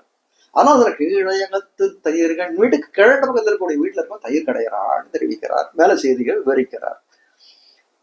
இப்படி சொல்லக்கூடிய காலத்துல கீழயகத்து விருதாந்தத்தை சொல்லப்படுறான். அதே சமயத்துல என்ன பண்றான், எம்பெருமான் நீச்சலும் தீமைகள் செய்வாய். தீமை செய்யணும்னு அல்லாடி இருக்கான். எந்த வீட்டுக்குள்ள நுழைஞ்சு போய் என்ன தீமைகள் செய்யலாம் அல்லாடி கொண்டிருக்கிறான். அப்படி அல்லாடி கொண்டிருக்கக்கூடிய காலத்துல என்ன பண்றான், இங்க ஒருத்தியான ஒரு பெண்ணானவள் இந்த கீழயகத்து வீட்டுல இருக்கக்கூடிய பெண்ணானவள் தனியா தயிர் கடைந்து கொண்டிருக்கிறாள். அதை பார்த்த உடனே ஒரு தரித்திரன் நிதி பெற்றார் போலவும் பெறாப்பேறு பெற்றவன் போல நேரம் போய் அந்த வீட்டுக்குள்ள போய் போந்துட்டான் கண்ணனை பெருமான் என்று காட்டுகிறார்கள்.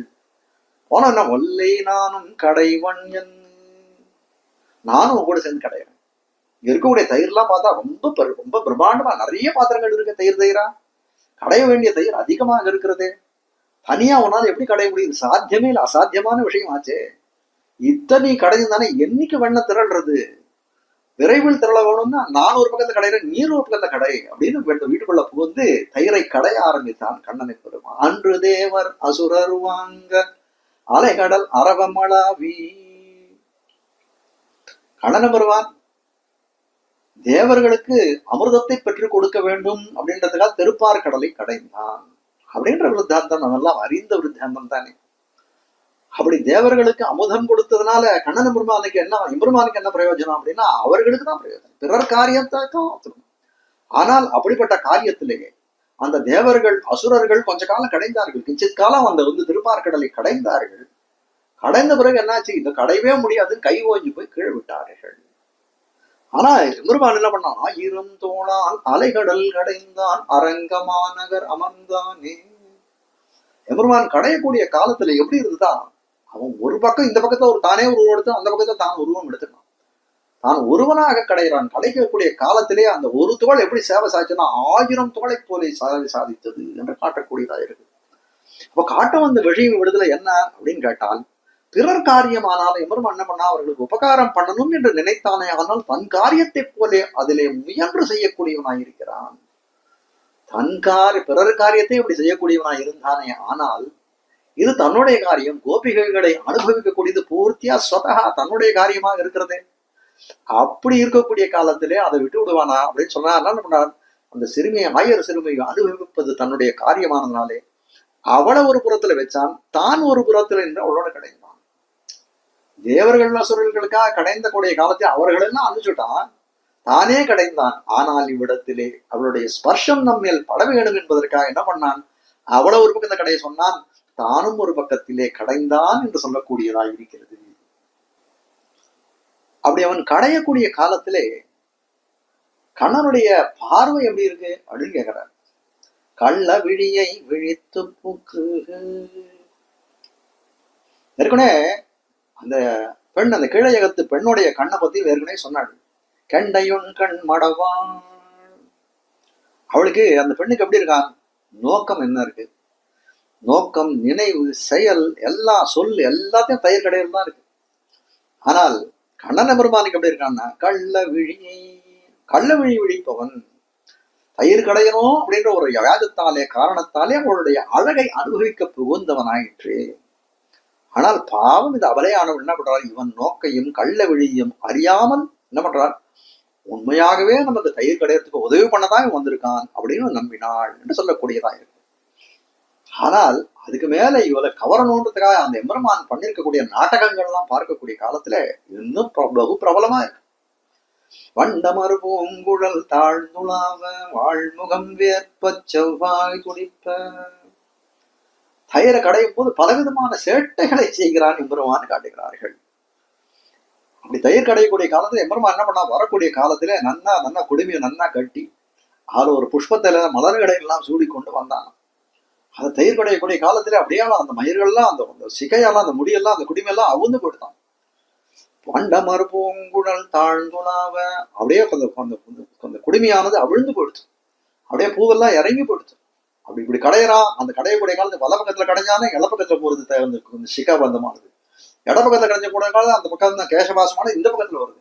வண்டமர் பூங்குழல் தாழ்ந்துணாவ வாழ்முகம் வேற்ப அப்படியே ஒளி பொருந்திய தேஜஸ் பொருந்திய முகமா இருக்கு. அது எப்படி வேர்க்கத்தை முத்து முத்து முத்தா வேர்க்கிறது.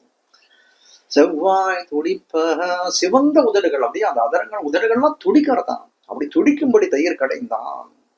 இப்படிலாம் இவன் பண்ணக்கூடிய நாடகங்களை வியாக்கியானம் பண்ணி பண்ணி உரைக்குங்கால் பாரதமா இவன் பண்ணிருக்கூடிய சேஷ்டைகள் எல்லாம் சொல்லணும் அப்படின்னா வியாசர் எப்படி சபாத லட்சம் கிரந்தம்னு சொல்லக்கூடிய ஒரு மகாபாரதத்தை அதை போல ஒரு பாரதமே எழுதலாம். அவ்வளவு சேஷ்டிதங்களை செய்தான் கண்ணன் எம்பெருமான் என்று காட்டுகிறார்கள். வண்டமறு பூங்குழல் தாழ்ந்துணாவ எப்படிப்பட்ட குழல் மழிவண்ணன் அருங்குஞ்சி குழல் பின் தாழ ரொம்ப அழகிய கேசவாசம் உடையவனாலும் கேசவன்னு பேரு. உள்கொண்ட நீல நன்னூல் தொழைகள் அன்று மாயன் குழல் ஆழ்வார் பாடுறார். அந்த குழலை வர்ணிக்கணும்னு பாக்குறார். உள்கொண்ட நீல நன்னூல் தழை நன்னூல் தழைகொள் அன்று மாயன் குழல் அப்படியே நிறுத்திடுற மாயன் குழல் வேற எதுவும் என்னால் வர்ணிக்க முடியல. அப்படிப்பட்ட மயிர் முடியை வண்டமர் பூங்குழல் மயிர் முடிய வாசமா கூடியது. வண்டமர் பூங்குழல் அந்த பூ இருக்கும் இல்லையோ அந்த பூவே வாசஸ்தலமா உடைய பல வண்டுகள் இருந்ததான்.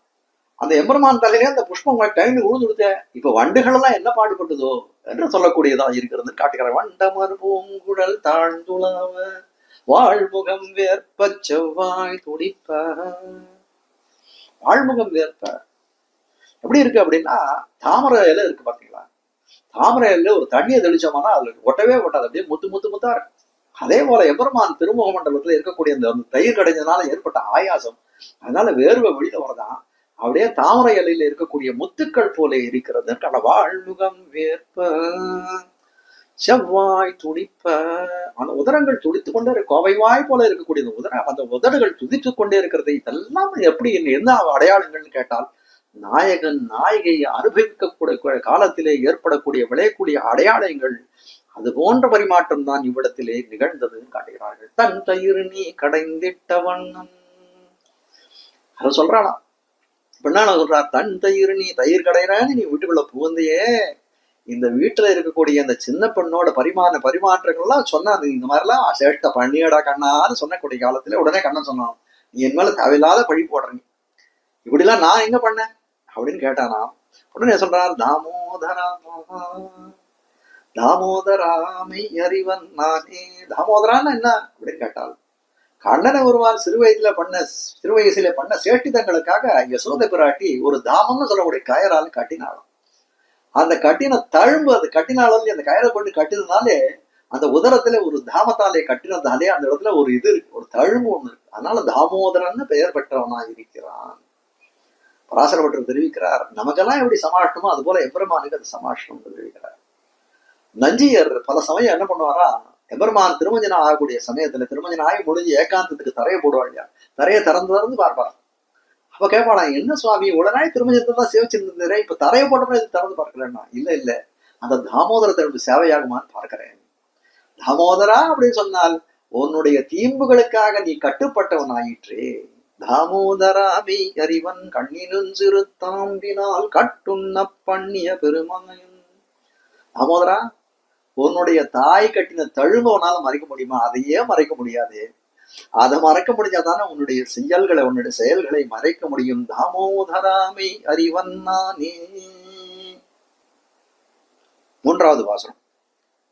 கருமலர் கூந்தல் ஒருத்தி தன்னை கடை கணித்தே ஆங்கே ஒருத்தி தன்பால் மருவி மனம் வைத்து மற்றொருத்தி குறைத்து ஒரு வேதைக்கு பொய் குறித்து புரிகுழல் மங்கை ஒருத்தி தன்னை புணர்தி அவளுக்கும் மெய்யனல்லை மறுதிருத்தாய் உன் வளர்த்தியூடே வளர்கின்றதால் உந்தன் மாயை தானே. வேறொரு ஆய்ச்சியோட பேசுறார். கருமலர் கூந்தல் ஒருத்தி தன்னை கடை கணித்து எப்படி இருக்கா? முதல்ல அவருடைய கேசவத்துடைய வர்ணனம் பண்றார்.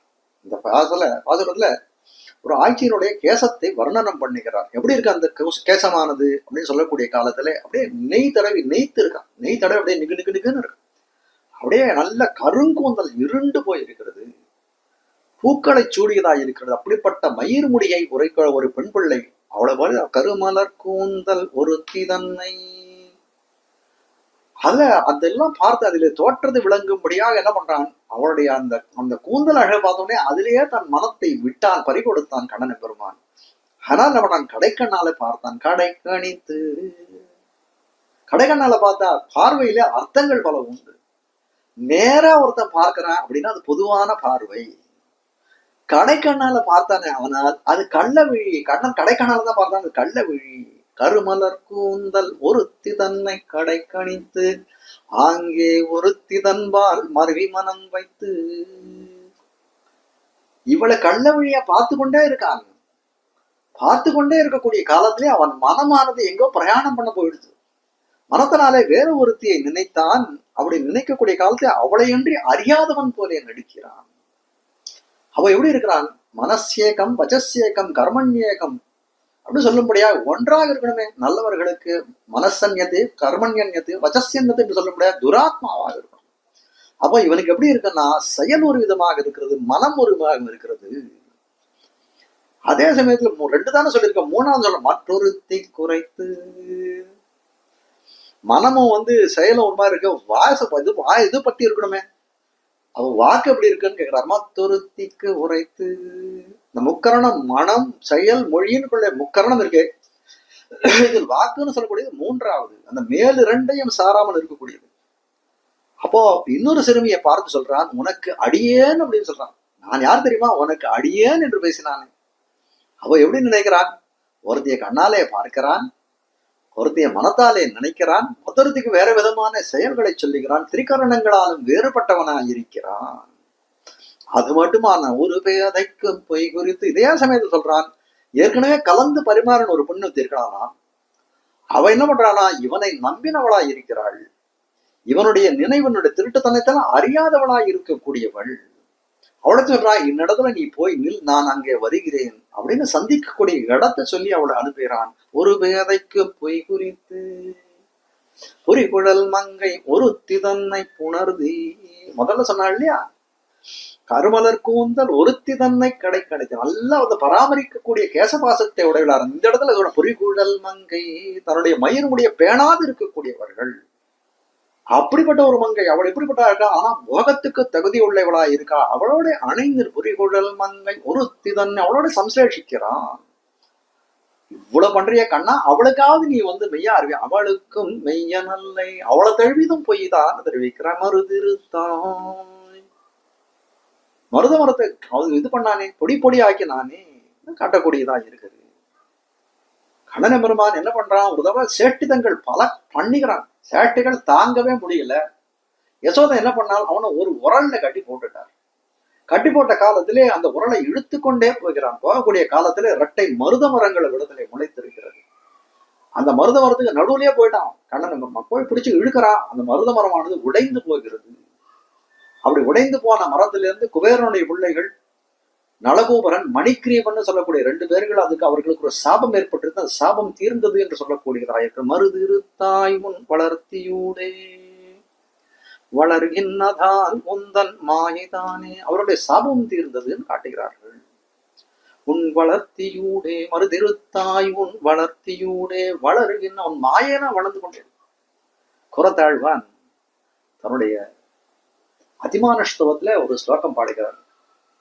இந்த கண்ணனிடத்துல கேள்வி கேட்கிறார். சாபூதனா சகடம் அர்ஜுனயோஸ்ச யுக்மம் பால்யோசித அன்யபர விஷ்புலிங்கைஹி யஸ்யா லபந்த சலபத்வமஹோ நிகூடஹ தும் வ்ரஜே வவ்ருதிஷே வவ்ருதிசேஷே வவ்ருதிசஷே கில கம்ச பீத்யா. அது காட்ட வந்த விஷயம் என்னன்னா, கண்ணன் பெருமானுக்கு பலவிதமான தொல்லைகள் ஏற்பட்டு பிறந்த காலம் தொடங்கி. எதனால அப்படின்னா, கம்சன் அறிந்து கொண்டான் கண்ணன் பிறக்கக்கூடிய கண்ணனால தனக்கு மிருத்யு ஏற்பட போகிறதுன்னு கம்சன் அறிந்து கொண்டான். அதனால இவன் இந்த கண்ணன் ஒளிந்து வளர்கிறான் என்றதை அறிந்தவன் பற்பல அசுரர்களை கண்ணனை முடிக்கணும்னு ஏவினானே. அப்படிப்பட்ட ஏவினவர்கள ஒருத்தர் யார் அப்படின்னு கேட்டால் பூதனை அப்படின்னு சொல்லக்கூடியவள். அப்படிப்பட்ட ராட்சசியானவள் ஒரு நல்ல பெண்ணுருவத்தோட வந்தால் இரவிலே திருவாய்ப்பாடிக்கு அங்க இருக்கக்கூடிய கிருஷ்ண சிசுவை பார்த்து தன்னுடைய விஷம் தடவின முலையை கொடுத்து கொல்ல பார்த்தாள். ஆனால் பகவான் என்ன பண்ணான்? அதை உணர்ந்து கொண்டு உயிரை வத்த வாங்கி உண்டவாயான் என்று சொல்லும்படியாய் அவளுடைய பாலை உறிஞ்சி அவளை உயிரடையும் சேர்த்து உரிந்து விட்டான் என்று சொல்லக்கூடியதா இருக்கிறது. சாபூதனா சகடம், சகடம்னு சொல்லக்கூடிய ஒரு சகடாசுரன், சகடத்திலே ஒரு வண்டி சக்கரத்திலே ஒரு அசுரன் ஆவேசித்திருந்தான். கண்ணனபெருமானை படுக்க போட்டுட்டு தொட்டில படுக்க போட்டுட்டு அவனுக்கு காவலாக ரட்சையாக ஒரு சகடத்தை வைக்கக்கூடிய காலத்தில் அந்த சகடத்தின் மேலே ஒரு அசுரன் ஆவேசம் கொண்டான். அப்படி அசுரன் ஆவேசம் கொண்ட காலத்துல என்ன பண்றான்? கண்ணனுக்கு பால் சாப்பிடணுன்ற ஆசை ஏற்படுறது, பசி ஏற்படுறதுன்னு சொல்ல போனான். பசிக்காக என்ன பண்றான்? தன்னுடைய திருவடியை பசிக்காக அழக்கூடிய குழந்தை என்ன பண்ணுவான்? தன் கால தூக்குமே அந்த திருவடியால உதைச்சான். அவ என்ன ஆச்சுன்னா அந்த சகடாசுரன் பொடி பொடியாக போனான். பிளந்து வீய திருக்காலாண்ட பெருமானே என்று சொல்லக்கூடியதா இருக்கிறது. அந்த அசுரன் ஒழிந்தான் என்று சொல்லக்கூடியதா இருக்கிறது. தீம்பு செய்த கண்ணனை அந்த மருத மரத்துக்கு இதுல உரல்ல கட்டி போட்டாள். அப்படி இருக்கக்கூடிய காரணம் அந்த மருத மரத்தின் நடுவுல போய் அந்த மருத மரத்தை முறித்தான் சொல்லக்கூடியதா இருக்கு. அதுல இருந்து நலக்ரூபன் மணிகிரீவன் சொல்லக்கூடிய 2 குபேரனுடைய புத்திரர்களுக்கு சாப விமோசனம். அது மட்டும் இல்ல, ஆழ்வார்கள் தெரிவிக்கிறார்கள் அந்த மருத மரத்திலே அசுராவேசம் பொருந்தியவர்களும் இருந்தார்கள். பொய்மாய மருதான அசுரரை ஒன்றுவித்தென்று நீ வந்தாய்னு பெரியாழ்வார் திருவள்ளுவர் காட்டுகிறார். இதையெல்லாம் சொல்லக்கூடிய காலத்திலே பால்யோச்சிதம், பால்ய சேட்டிதங்கள் கண்ணனுடன் தெரிவிக்கிறார்கள். கோரதவன் கேட்கிறார், ஒரு பூதனன்ற ஒரு ராட்சசியை கொண்டு இருக்க, சகடாசுரன் ஒரு அசுரனை கொண்டு இருக்க, 2 மருத மரங்களை முடித்திருக்க, அதுல ஆவேசம் பொருந்தி இருந்த ஒரு அசுரனை முடிச்சிருக்க. இதெல்லாம் பால்யத்துக்கு அனுகுணமான சேட்டிதுகள்னு சொல்றா. இதெல்லாம் பால்யத்துக்கு அனுகுணமான சேட்டு. அதுக்கு மேல ஒண்ணுன்னு சொல்றா, கம்ச பீத்தியாலே நீ திருவாய்ப்பாடியிலே ஒருத்தி மகனாய் பிறந்து ஓரிரவில் ஒருத்தி மகனாய் ஒழித்து வளர்கிறான்னு சொல்றாளே, அதான் ரொம்ப வேடிக்கைன்னு சொல்லக்கூடியது. பொய்மாயம் மருதான அசுரரை பொண்ணு வித்துன்னு நீ வந்தாய் உடனே சொல்றாரு. இல்ல சலபத்துவம் எப்படி விட்டில் பூச்சியானது விளக்கிலே தானே விழுகிறதோ அத போல விழுகிறான். வல்லர கருபு கழுந்த தயரதன் பெத்த மரதகமணி தடத்தினையே. தசரதனுடைய பிள்ளை எப்படிப்பட்டவன்? ராமன் சொல்லக்கூடியவன் மரதகமணி தடம். அவன் புஷ்கரணி போல. அந்த புஷ்கரணிய நல்ல விதமா உபயோகப்படுத்த அந்த வல்லரக்கரெல்லாம் கல்ல கட்டின்னு கீழே விழுந்தாங்கன்னா அவன் என்ன பண்ணுவான்னு சொல்லக்கூடியதான். மருது இருத்தாய் உன் வளர்த்தியூடே வளருகின்னதால் உந்தன் மாயிதானே. கிருஷ்ணா, உன்னுடைய பிராயம் வளர வளர என்ன ஆகுதுன்னு தெரியுமா? உன்னுடைய தீம்புகளும் வளர்ந்து கொண்டே இருக்கிறது. ஆனா முக்கியமான விஷயத்தை இந்த பாசுரத்தின் மூலமாக காட்டக்கூடியது என்னன்னா, எபெருமான் பொதுவானவன், எல்லாருக்கும் பொதுவானவன். சர்வரும் அவனுக்கு பத்னிஸ்தானியர். நம்ம எல்லாம் எப்படி அவனுக்கு மனைவியை போலே.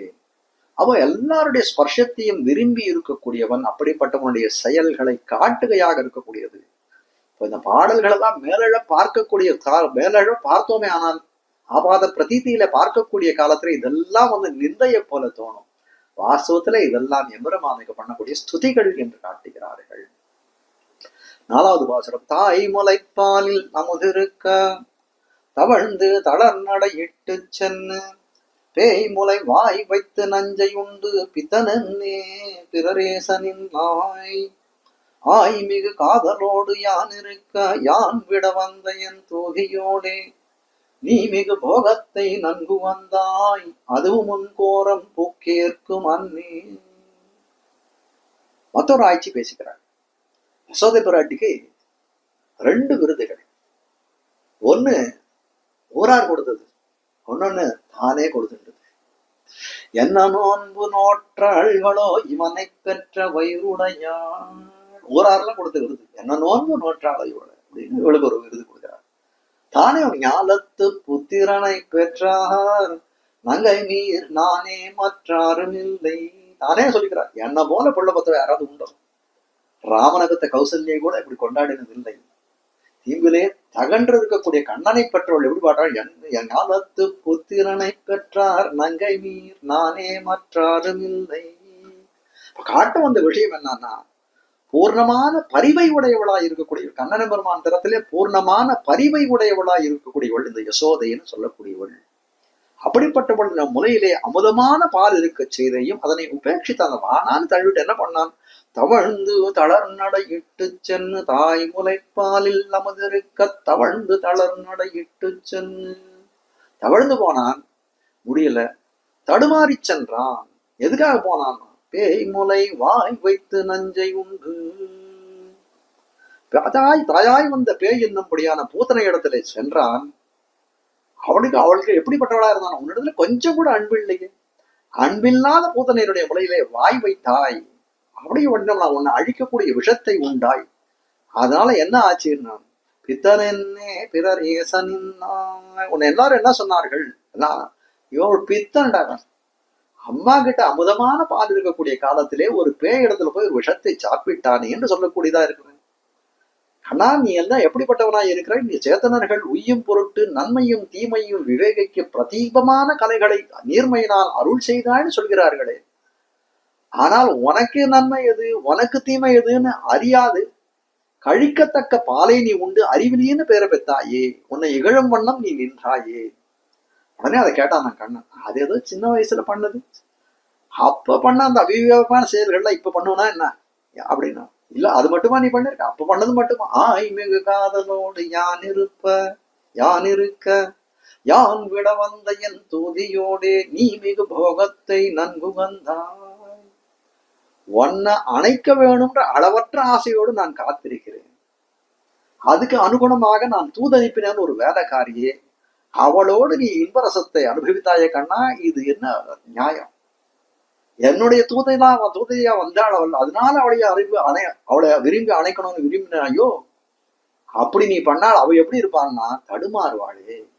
மிகு காதலோடு யான் இருக்க யான் விட வந்த என் தூதியோடே நீ மிகு போகத்தை நன்கு வந்தாய். அவளோட போகத்தை அனுபவிக்கணும்னு நினைச்சா இதை என்னன்னு கருதுவது தெரிவிக்கிறார்கள். ஒரு சம்ஸ்கிருதத்துல கவி ஒருத்தர் பாடுறார். மனஹா நபும்சகம் மத்வா பிரியாயை பிரேஷிதம் மயா தத்து தத்ரைவ ரமதே அதாஹா பாணினினா வயம். அதாவது சொல்றாரு, கவியானவன் பாடுறான். மனஹா நபும்சகம் மத்வா. பாணினின்னு சொல்லக்கூடிய ரிஷியானவர், சம்ஸ்கிருத வியாக்கரணத்தெல்லாம் இது பண்ணவர். அவர் என்ன சொன்னாராம், மனசு அப்படின்ற சப்தத்துக்கு நபும்சகலிங்கம் ஒன்றன் பால் அப்படின்னு சொல்லிட்டான். அந்த பாணினி சொன்னதை கண்டு நான் நம்பி அழிந்து போனேன் அப்படின்னு கவி பாடுறான். என்னன்னா மனஹா நபும்சகம் மத்வா பிரியாயை பிரேஷிதம். என்னால என்னுடைய மனசானது என்ன பண்ண தூது அனுப்பினேன். யார் என்ன எனக்கு பிரியையா இருக்கக்கூடிய தூது அனுப்பினேன். தத்து தத்ரைவ ரமதே.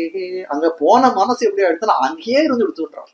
ரமதே அனுபவித்துக் கொண்டு இருக்கிறது. அதாகா பாணினா வயம். நான் பாணினியால கேட்டேன் நான் என்று சொல்லக்கூடியதாய் இது என் மனசும் திரும்பல, என் காதலியும் என்னை விட்டு தொலைந்தாள் என்று சொல்லக்கூடாது. அது போல இവിടുത്തെ மிகு காதலோடு யான் இருப்ப யான் விட வந்த என் துதியோடே நீ மிகு போகத்தை நன்கு வந்தாய்.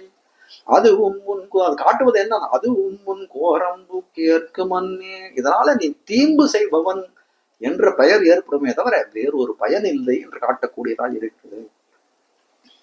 மேல 5வது பாசுரம். மின்மொத்த நுண்ணிடையாளை கொண்டு வீங்கிருள்வாய் எந்தன் வீதியூடே பொன்னொத்த வாடை குக்கூடலிட்டு போகின்ற போது நான் கண்டு நின்னேன். கண்ணு தவளை நீ கண்ணாலிட்டு கை விழிக்கின்றதும் கண்டே நின்னேன். எண்ணுக்கவளை விட்டிங்கு வந்தாய் இன்னமங்கே நடனம்பி நீயே. மற்றொரு ஆட்சியானவள் பிரணய ரோஷம் மிகுந்து இங்கு வராதேன்னு கண்ணனை பிடிச்சு தட்டுறாளாம். மின்னொத்த நுண் இடையாளை கொண்டு அவருடைய இடையநிலை அந்த எடுப்பு பிரதேசத்தை வர்ணனத்தை செய்கிறார்கள். மின்னலை போல இருக்கு. மின்னல் எப்படி ஒரு சொல்ப காலம் இருக்கும் அது போல ரொம்ப சிறுத்த இடையை உறுத்தி அவளை என்ன பண்றான்னா அவளை இடைய வருந்தாதபடி மின்னத்தனுன் இடையாளை கொண்டு அவள் இடை வருந்தாதபடி அணைத்து கொண்டு செல்கிறான் கண்ணன். அது எப்படிப்பட்ட சமயம் அப்படின்னு அழைத்து போகக்கூடிய வீங்கிருள்வாய். இவன் அடி வச்சு போறானே அது தெரியாதபடி இருக்கக்கூடிய இருள் அப்படியே கவிந்து இருக்கக்கூடிய சமயம் அது வாய்த்திருக்கு கண்ணனுக்கு. அப்படி போகக்கூடியவன் எங்க போறான் அப்படின்னா, எந்த வீதியோடே, எந்த வீதியில போறான்? என்னோட வீதியில போறான். அவளை அழைத்து கொண்டு வேற வீதியில போகக்கூடாதா? கொஞ்சம் கூட அச்சம் இல்லையே, நான் இந்த இடத்துல ஒருத்தி இருக்க அப்படின்னு தெரிஞ்சிடும், என் திருவிழன்றோ இவன் செல்கிறான், என்ன ஒரு துணிச்சல் இவனுக்கு, எவ்வளவு சாகசமான காரியம் செய்கிறான் என்று சொல்லக்கூடியா இருக்கிறது. அப்படி போகக்கூடியவன் இந்த வீதியில, என்னோட வீதியில தான் போறான், போகின்ற ரீதி எப்படி இருக்கு அப்படின்னு கேட்கிறான். பொன்மொத்த வாடை குக்கூடலிட்டு போகின்ற போது, குக்கூடலிட்டு மறைச்சு அழிச்சு போறான். எப்படின்னா ஒரு ஆடை வாடை குக்கூடலிட்டு ஒரு ஒரு துணியை கொண்டு அப்படியே மறைச்சுன்னு போறான். எப்படிப்பட்ட துணின்னு கேட்கிறார். பொன்னொத்த வாடை, பொன் போல வர்ணம் இருக்கக்கூடிய ஒரு ஆடையை கொண்டு மறைத்து கொண்டு போகிறான், கூடலிட்டு அழைத்து கொண்டு போகிறான். அப்படி அழைத்து கொண்டு கூடிய காலத்திலே உனக்கு கண்ணா உனக்கு தெரியாதா, இந்த பொன் நிறம்னு சொல்லக்கூடியது இருளுக்கும் ஒளி அளிக்கக்கூடிய நிறமாச்சே. நீ சாதாரண போனாலே நீ வந்து வந்து வந்து வந்து கரிய திருமேனிவானன்னு சொல்ல முடியாது. கரிய திருமேனி உடையவன், நீ அந்த வஸ்திரத்தை நீ போத்திக்க வேண்டாம். ஆனால் அவளை அழைச்சு கொண்டு போகக்கூடியவன் பொண்ணுக்கு இருளுக்கும் நிறம் கொடுக்கக்கூடிய பொன் வர்ணத்தை உடைய ஆடையை அவளை போர்த்தி இது பண்ணி கொள்றாரே, நீ ஏன் ஒரு கருத்த வர்ணமுடைய ஒரு துணியை போத்தின்னு போகக்கூடாதா? என் வீதியிலே போகணுன்ற நினைக்கிற, என் எதிர்க்கையே அந்த பொன்னிற வாடையை குக்கூடலிட்டு போகணும்னு நினைக்கிறேன்னா, எனக்கு இதெல்லாம் தெரியணும்னு வேணும் தானே இதெல்லாம் நீ பண்ற என்று சொல்லக்கூடியதா இருக்குது. போகக்கூடிய காலத்துல இந்நாளை கொண்டு போகிறோம், நம் மீது காதல் இருக்கக்கூடிய இந்நாளுடைய தெருவழியாக போகிறோம் அப்படின்லாம் யோஜனை பண்ணாத போறியே, இருண்டு இருக்கக்கூடிய காலத்திலே போகிறோம் அப்படின்ற சிறிதும் அச்சமின்றி போகிறாயே அப்படின்னு சொல்லக்கூடிய காலத்திலே உடனே கண்ணன் கேட்டான், சாட்சி உண்டா? நான் இந்த மாதிரி நான் பண்ணேன்னு சொல்றியா, சாட்சி உண்டா? நான் போகின்ற போது நான் கண்டு நின்ன, நானே சாட்சி. நீ அவ்வளவு நீயா போற போக்க நானே தானே பார்த்தேன், நானே பார்த்த போது சாட்சி வேற உண்டான்னு என்கிட்ட கேட்கறியா அப்படின்னு கேட்கிறேன். போகின்ற போது நான் கண்டு நின்னேன், கண்ணுத்தவளை நீ கண்ணாடிட்டு, கண்ணுத்தவளை நீ கண்ணாடிட்டு. அதுக்கப்புறம் அப்படி போயிட்டு இருக்கக்கூடிய காலத்துல இன்னொரு ஒரு ஆய்ச்சி தென்படுகிறார்கள். அவளை கண்ணுத்தவளை நீ கண்ணாலிட்டு, அவளை கண்ணால பார்த்தவளை என்ன பண்றான், கண்ணாலே தூது அனுப்புறான். தூது செய் கண்கள் கொண்டொன்னு பேசி, தூமொழி இசைகள் கொண்டொன்னு நோக்கி. கண்ணனுடைய கண்களானது என்ன பண்ணுவானா, கண்களே தூது சொல்லுவான். கண்ணன் தான் பாண்டவ தூதன் இல்லை, அவனுடைய கண்களும் தூதன். அது ஆனா பெண்களுக்கு மட்டும்தான் போதும். தூது செய் கண்கள் கொண்டொன்னு பேசி, கண்ணாலே தூது சொன்னான். கண்ணுத்தவளை நீ கண்ணாலிட்டு, கை விழிக்கின்னதும் கண்டே நின்னேன். இவ்வளவு ஒரு கையில அவத்தை அடைச்சுட்டு இருக்கான், மற்றொரு கையால எதிர்பட்டவளை இன்னிடத்துக்கு வா அப்படின்னு சைகை காட்டுறான். எல்லாத்தையும் பார்த்துட்டு தானே நான் நின்றுருக்கேன். எண்ணுக்கு ஆனா என்ன பண்ணான், அவர்களெல்லாம் விட்டு இவள் வீட்டுக்கு வந்த, எண்ணுக்கு அவளை விட்டு இங்கு வந்தாய் எதுக்காக? ஐயோ பாவம், அவள் வெறுக்கும்படி அவளை விட்டு இங்க எதுக்கு வந்தாய் அப்படின்னு கேட்ட உடனே ஐயோ, கண்ணன் உடனே சொல்றான், ஐயோ அப்படியெல்லாம் நமக்கு எந்த விதமான சம்பந்தம் தொடர்பெல்லாம் ஒன்றும் கிடையாது, உன்னை தவிர மற்றொருத்தைய நான் அறிவேனோ அப்படின்னு சொன்னான் கண்ணன். உடனே சொன்னான், உடனே சொல்றான், ஆஹா இன்னும் அங்கே நம்பி சுவாமி, நம்பின்றார். நம்பினா குறைவற்றவர், பூர்ணர் தருவார். சுவாமி நீர் பேசுறத பார்த்தா ரொம்ப குறைவாளர் போல வார்த்தை சொல்லுகிறீர், நீர் எப்படிப்பட்டவர்? உபய விபூதி நாதனாய் இருக்கக்கூடியவர், எல்லாம் பொருந்தி இருக்கக்கூடிய உடத்துல எல்லா வஸ்துக்களும் நிறைந்து இருக்கக்கூடிய, நீ இப்படி சொல்லலாமா? பூர்ணராயிடுத்தே. இன்னும் அங்கே நடனம்பினிய உன் சொரூபம்லாம் தெரியும், நீர் அவ்விடத்தையே செல்வீர் என்று அனுப்பிவிட்டாள் என்று காட்டுகிறார்கள். 6வது பாசுரம். மற்பொரு தோளுடை வாசுதேவா, வல்வினையேன் துயில் கொண்டவாரே, இத்தை இரவிடை ஏமத்தென்னை இன்னலை மேலிட்ட கண்ணு நீ போய், அத்தை இரவுமோர் வித்தை நாடும் அறிவயரோடும் அணைந்து வந்தாய், எத்துக்கு நீ என் மருங்கில் வந்தாய், எம்பெருமான் நீ எழுந்தருளே. மற்பொரு தோளுடை வாசுதேவா. கண்ணன் சொல்றார், மல்லர்களோடு போர் செய்த தோள்களை உடைய கண்ணபிரானே அப்படின்னு அழைக்கிறார். கம்சனுடைய சரித்திரத்துல, கண்ணனுடைய சரித்திரத்துல 2 தடவை மற்போர் புரிந்திருக்கிறான். கம்சனானவன் வில்விழவு அப்படின்னு ஒரு விழவை ஏற்படுத்தினான். அப்படி இருக்கக்கூடிய காலத்துல கண்ணனை முடிக்கணும்ன்றதுக்காக கோலையா பீடம்னு ஒரு யானையை வைத்தான். அந்த யானை அவனை முடிக்கலன்னா 2 மல்லர்கள், சானூரன் முஷ்டிகன் அப்படின்னு சொல்லக்கூடிய 2 மல்லர்களை நிறுத்தி வைத்திருந்தான், கண்ணனையும் பலராமனையும் முடிக்கணும்னு சொல்லக்கூடிய காலத்துல. அப்படிப்பட்ட அந்த 2 பேரையும் முடித்தான். விற்பெரு விழவும் கஞ்சனும் மல்லும் வேழமும் பாகனும் வீழ செத்தவன் தன்னை புறமறி செய்த சிவனொரு துயர்களை தேவை பத்தலர் வீய கோல் கையில் கொண்டு பார்த்தன் தன் தேர்முள் நின்னானை சித்தவை பணியால் முடிதுறந்தானே திருவல்லி கேணி கண்டேனே. விற்பெரு விழவும் பெரிய வில்விழ வச்சான். கஞ்சனும் மல்லும் வேழமும் பாகனும் வீழ கம்சன் போனான், மல்லர்கள் சாணூரன் முஷ்டிகர்கள் போனார், வேழம் போயிடுத்து, அதாவது யானை கோலையாபிடம் யாழ போயிடுத்து, பாகம் போயிடுத்து, எல்லாம் போயிட்டார் என்று காட்டக்கூடியவராய். ஆனால் இந்த சொல்லியிருக்கக்கூடிய கிரமத்தை பார்த்தா எல்லாம் எதிர்மறையா சொல்லியிருக்கார். ஏன்னா அவர் முதல்ல என்ன பண்றார், அந்த வேழத்தை முடிக்கிறார், பாகனை முடிக்கிறார், அப்புறம் காணூரை முட்டியை முடிக்கிறார், அப்புறம் கம்சனை முடிக்கிறார். ஆனால் இது சொந்த விஷயம் பார்த்தீங்கன்னா கஞ்சனும் மல்லும் வேழமும் பாகமும் வீழ. அதே மாதிரி இன்னொரு பாசல் நம்மாழ்வாரே பாடுறார். மாறுகடா அருவியானை மாமலையின் மறுப்பினை குவடிரு திருட்டி ஊர்கொள் தின்பாகன் உயிர் செகுத்து அரங்கில் மல்லரை கொன்னு சூழ்பரன் மேல் போர்கடா அரசர் புறக்கிட மாட மீமிசை கஞ்சனை தகர்த்த சீர்கொள் சித்தாயன் திருச்செங்குன்னூரில் திருச்சித்தார் எங்கள் செல்சார்வே. ரொம்ப அழகா தெரிவிக்கிறாரு. வரிசை அப்படியோ அந்த கிராமத்துல நம்மாழ்வார் தெரிவித்தார். திருமங்கேழ்வார்கள் கேட்கிறார், என்ன சுவாமி இப்படி மாத்தி தெரிவிக்கிறேன்னு சொல்லுடைய வியாக்கியாதைகள் தெரிவிக்கிறார்கள். இல்ல அந்த கிருஷ்ணன் என்ன பண்றான்னு எனக்கு அனுபவத்தை காட்டக்கூடிய காலத்தை சடச்சடச்சதான் எல்லாம் முடிஞ்சு கொடுத்து கம்சனை முடிச்சிட்டான். அதனால என்ன ரீதியில அந்த ஞாபகம் இருக்கோ அந்த ரீதியில நான் சொன்னேன்னு தெரிவிக்கிறார்கள். அது ஒரு இடத்துல மற்பொரு தோளுடை மற்போர் புரிந்தான்.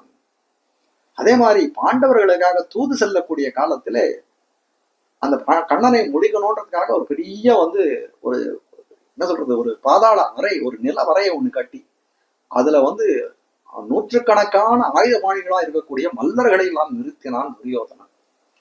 அந்த இடத்துல கண்ணன் அமரக்கூடிய அந்த ஆசனத்தை ஒரு ஓட்ட பண்ணி அதுல மூங்கில் பிளப்புகளாலே மூடி அதுல ஒரு துணியை போட்டு அது மேல ஒரு ஆசனத்தை வச்சுட்டான், அந்த பொய்யாசனத்தை இட்டான்.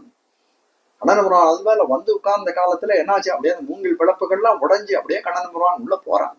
அரவு நீள் கொடியோன் அவை உலாசனத்தை அஞ்சிடாதே இட அதற்கு பெரிய மாமேனி அண்ட மூடுருவ பெருந்திசை அடங்கிட வளர்ந்தோ நிமிர்ந்தோ. அண்ணனவரான பெரிய விஸ்வரோகத்தான் மல்லர்களை எல்லாம் முடித்தான். ஆயுதபாணியா இருக்கக்கூடிய பாதாளர்கள் இருக்கக்கூடிய ஆயுதபாணியா இருக்கக்கூடிய மல்லர்களை எல்லாம் முடித்தான். அவருடைய மற்பொரு தோளுடை வாசுதேவ மல்லர்களோட போர் செய்யக்கூடிய தோள்களை உடைய கண்ணன் பெருமானே காட்டுவார். சாவத்தகர்த்த சாந்தணி தோள் சகதுரன் மலை பெரியாரோட பாடுகிறார். கண்ணன் பெருமான் சண்டை போட்டானே சாணூரன் முஷ்டிகனோட. எப்படி சண்டை போட்டான்னா ரொம்ப அற்புதமாக சண்டை போட்டான். சாவத்தகர்த்த சாந்தணி தோள் சதுரன் சண்டை போட்டு வந்தக்கூடிய காலத்துல கூட என்ன பண்ணான் கண்ணன் போர்த்து முன்னாடி என்ன பண்ணான், நல்ல சந்தன கூனி கையால வாங்கி சந்தனங்கள் எல்லாம் தடவி கொண்டு போனானே, அந்த சந்தனத்துக்கு கொஞ்சம் கூட அழியவே இல்லை. ஒரு மற்போர் புரிந்து வந்தவன போல தெரியல. என்ன சொல்ற, சாவத்தகர்த்த சாந்தணி தோள் சதுரன். இந்த பெண்ணானவள் சொல்லக்கூடிய விஷயம் என்ன, இந்த இடத்துல மற்பொரு தோளுடை வாசுதேவா மல்லர்களோட யுத்தம் செய்ய கற்றாயே கண்ணன் பெருமானே, என்னோட சிங்கார ரசம் செய்ய கற்கவில்லையே நீன்னு சொல்லக்கூடியதாயிருக்கு. வல்வினையின் துயில் கொண்டவாரே இத்தையிற விடை ஏமத்தென்னை இன்னனை மேலிட்டகன்னு நீ போய். ஒரு நாள் என்னோட சம்ஸ்லேஷிக்கணும்னு வந்தாயே, ரமிக்க வேணும் என்று வந்தாயே, நான் படுக்கையில சாஞ்சவாறே என்ன பண்றார், என்ன உறங்க விட்டு நீ என்ன பண்ண நடுச்சாமத்துல எழுந்து போயிட்டாயே. அன்னி ராத்திரியும் வரல, மறுநாள் அற்றை இரவமோ பிற்றை நாடும் மறுநாள் இரவும் வரல. என்ன பண்ணார், அங்கு மற்றுள்ள பெண்களோட எல்லாம் சம்ஸ்லேஷித்தாய். அதுக்கப்புறம் அற்றை இரவமோ பிற்றை நாளும் அறிவயரோடும் அணைந்து வந்தாய். என்ன பண்றார், அறிவயரோடும் அணைந்து வந்தாய், எல்லாரையும் சம்ஸ்லேஷித்து இங்க வந்தாயே, நீ வந்திருக்காயே. இப்போது என்ன நினைக்கிறான்னா, இப்ப கட்டி அவர் அணைப்பு ஒரு ஆலிங்கனம் பண்ணிட்டா அவரோட சீற்றம் தீர்ந்து விடும் என்று நினைத்து கண்ணபிரான் நெருங்கி வரும். அறிவயரோடும் அணைந்து வந்தாய் எற்றுக்கு நீ ஏன் என் பக்கத்துல வர, நீ யார் யாரை தொட்டுட்டு வந்தியோ எனக்கு தெரியவே இல்லை, தீண்டாத நீ என்ன தீண்டாத தடுக்க அப்படியே நில்லு அப்படின்னு சொன்னாங்களாம். அதுக்கு எத்தை எற்கு நீ என் மருங்கில் வந்த ஏன் பக்கத்துல வர, தள்ளி நில்லு. எம்பெருமான் நீ எழுந்தருளே, எம்பெருமான் நீ எழுந்தருளே. முதல்ல சொல்றார், என்ன சொல்றார், வந்தாய் பூர்வவாசனால என்ன சொல்றாங்க, வந்தாயின்னு பூர்வவாசனையில சொல்லிட்டேன். எற்றுக்கு நீ என் மருங்கில் வந்தாயின்னு பூர்வவாசனை வந்தாயின்னு வாய் தவறி சொல்லிட்டேன். நீ என்ன தெரியுமா, அதை க்ஷமித்துரட வேணும். தேவர் எப்படிப்பட்டவர், பரிகாசம் சொல்ற போல, தேவர் பெரிய முதலிகளாச்சே, அப்பால் எழுந்தருள் வேணும். எம்பெருமான் நீ எழுந்தருளே. 7வது பாசனம். பையரவினனை பள்ளியினாய் பண்டையோம் அல்லோம் நாம், நீ யுகக்கும் மையறிவொன் கண்ணினாரும் அல்லோம், வைகியம் சேரி வரமொழி நீ செய்ய உடையும் திருமுகமும் செங்கனிவாயும் குழலும் கண்டு, உயிரு நாள் பட்டதே அமயம் புள்ளுவம் பேசாதே போகு நம்பி, பையரவினனை பள்ளியினாய். மற்றொரு ஆய்ச்சி பேசுறா. அவளுடைய ஊடலை கண்டான் கண்ணன். நீ என்ன விரும்பாம போனாலும் நான் உன்னிடத்துல என்னுடைய காதலை செலுத்தி கொண்டுதான் இருப்பேன். நான் எப்படிப்பட்டவன் தெரியுமா, பார்க்கடருள் பையத்து என்ன பரமம் உறங்குவான் போல், தன்னுடைய பெருமையெல்லாம் சொல்லிக்க, உறங்குவான் போல் யோகு செய்த பெருமான், பார்க்கடல் யோக நித்திரை சிந்த செய்த எந்தாய். திருவண்ணாழ்வான் மேல சயனித்திருக்கக்கூடியவன், ஆனவரதான் எனக்கு ஜெகத் ரட்சணம் தான் சிந்த அப்படின்னு சொல்றான். உடனே அவன் சொல்றார், பையரவினனை பள்ளியினாய். அப்பா, உன்னுடைய சங்கதியெல்லாம் தெரியும். முன்னாடியில நாங்க என்ன நினைச்சோம், நாகணமிசை நம்பீரான் சரணே சரண் நமக்கென்னு. அந்த நாகபரியங்கத்திலே சயனத்திற்கக்கூடிய உன்னையே சரணாக நினைத்திருந்தோம் முன்பெல்லாம். ஆனா இப்பதான் அறிந்து கொண்டோம் உன்னுடைய உண்மையான ஸ்வரூபம்னா. என்ன ஸ்வரூபம் அது அப்படின்னு கேட்கிறான். பையரவினனை பள்ளியினாய். பாம்பு படுக்கை நேர்ல படுத்துட்டு இருக்கியே, அதனால அவனுக்கு சர்ப்பங்களோட ரொம்ப நெருங்கிற சகவாசம் உண்டுன்னு நீயே ஒப்புக்கொண்டாய். அதனால நான் சொல்ல வேண்டிய விஷயத்த ரொம்ப சுலபமாக்கிட்டாங்க. அப்படி என்ன சொல்லப்படுற, நாவும் 2 உளவாய்த்து நானிலே. பாம்பு படுகையிலேயே படுத்துட்டு இருக்கியா இல்லையா, அதனால பாம்புக்கு எப்படி நான் 2 நாக்கோ, அதே போல உனக்கு 2 நாக்கு. 2 நாக்குனா நிறைய பொய் பேச, மெய் போலும் பொய் வல்லன், ரொம்ப பொய் பேசக்கூடியவனா இருக்கிறான் என்று சொல்லக்கூடியதா இருக்கிறது. பையரவினனை பள்ளியினாய் பண்டையோம் அல்லோம் நாம். அது மட்டும் இல்ல, கீழ்கழிந்த காலங்களிலே உன்னுடைய மாய மந்திர பேச்சுகளிலே மயங்கி மோசம் போனேன். அம்மாழ்வார்பாட செஞ்சொற் கவிகாள் உயிர் காத்தாட்சை மின் திருமாலிருஞ்சோலை வஞ்சக்கள்வன் மாமாயன், மாயக்கவியாய் வந்து என் நெஞ்சுமுயிரும் கலந்து நின்னாடு அறியா வண்ணம், என் நெஞ்சுமுயிரும் அவையுண்டு தானே யாகி நிறைந்தானே, செஞ்சொற் கவிகாள் உயிர் காத்தாட்சை மின். நல்ல கவிகளை பாடக்கூடியவர்கள் நாங்கள் நல்ல கொஞ்சம் ஜாகிரதையா இருந்தோம். திருமாலிருஞ்சோலை வஞ்சக்கள்வன் மாமாயனம் என்ன பண்ணா, முதல்ல என்னை பத்தி சில பாசுரங்கள் பாடுறேன், நானே பாடுறேன், உன் நாக்குல இருந்துன்னு சொல்லி எல்லாம் நெஞ்சும் உயிரும் அவையுண்டு நின்னார் அறியா வண்ணம் எல்லாத்துலயும் வியாபிச்சுடுவாங்க. பக்கத்துல இருக்கக்கூடிய பிராட்டிமார்களுக்கு கூட தெரியாது இவன் இப்படி நம்மை வியாபித்து இருக்கிறான், அதனால ஜாக்கிரதையா இருக்கும்.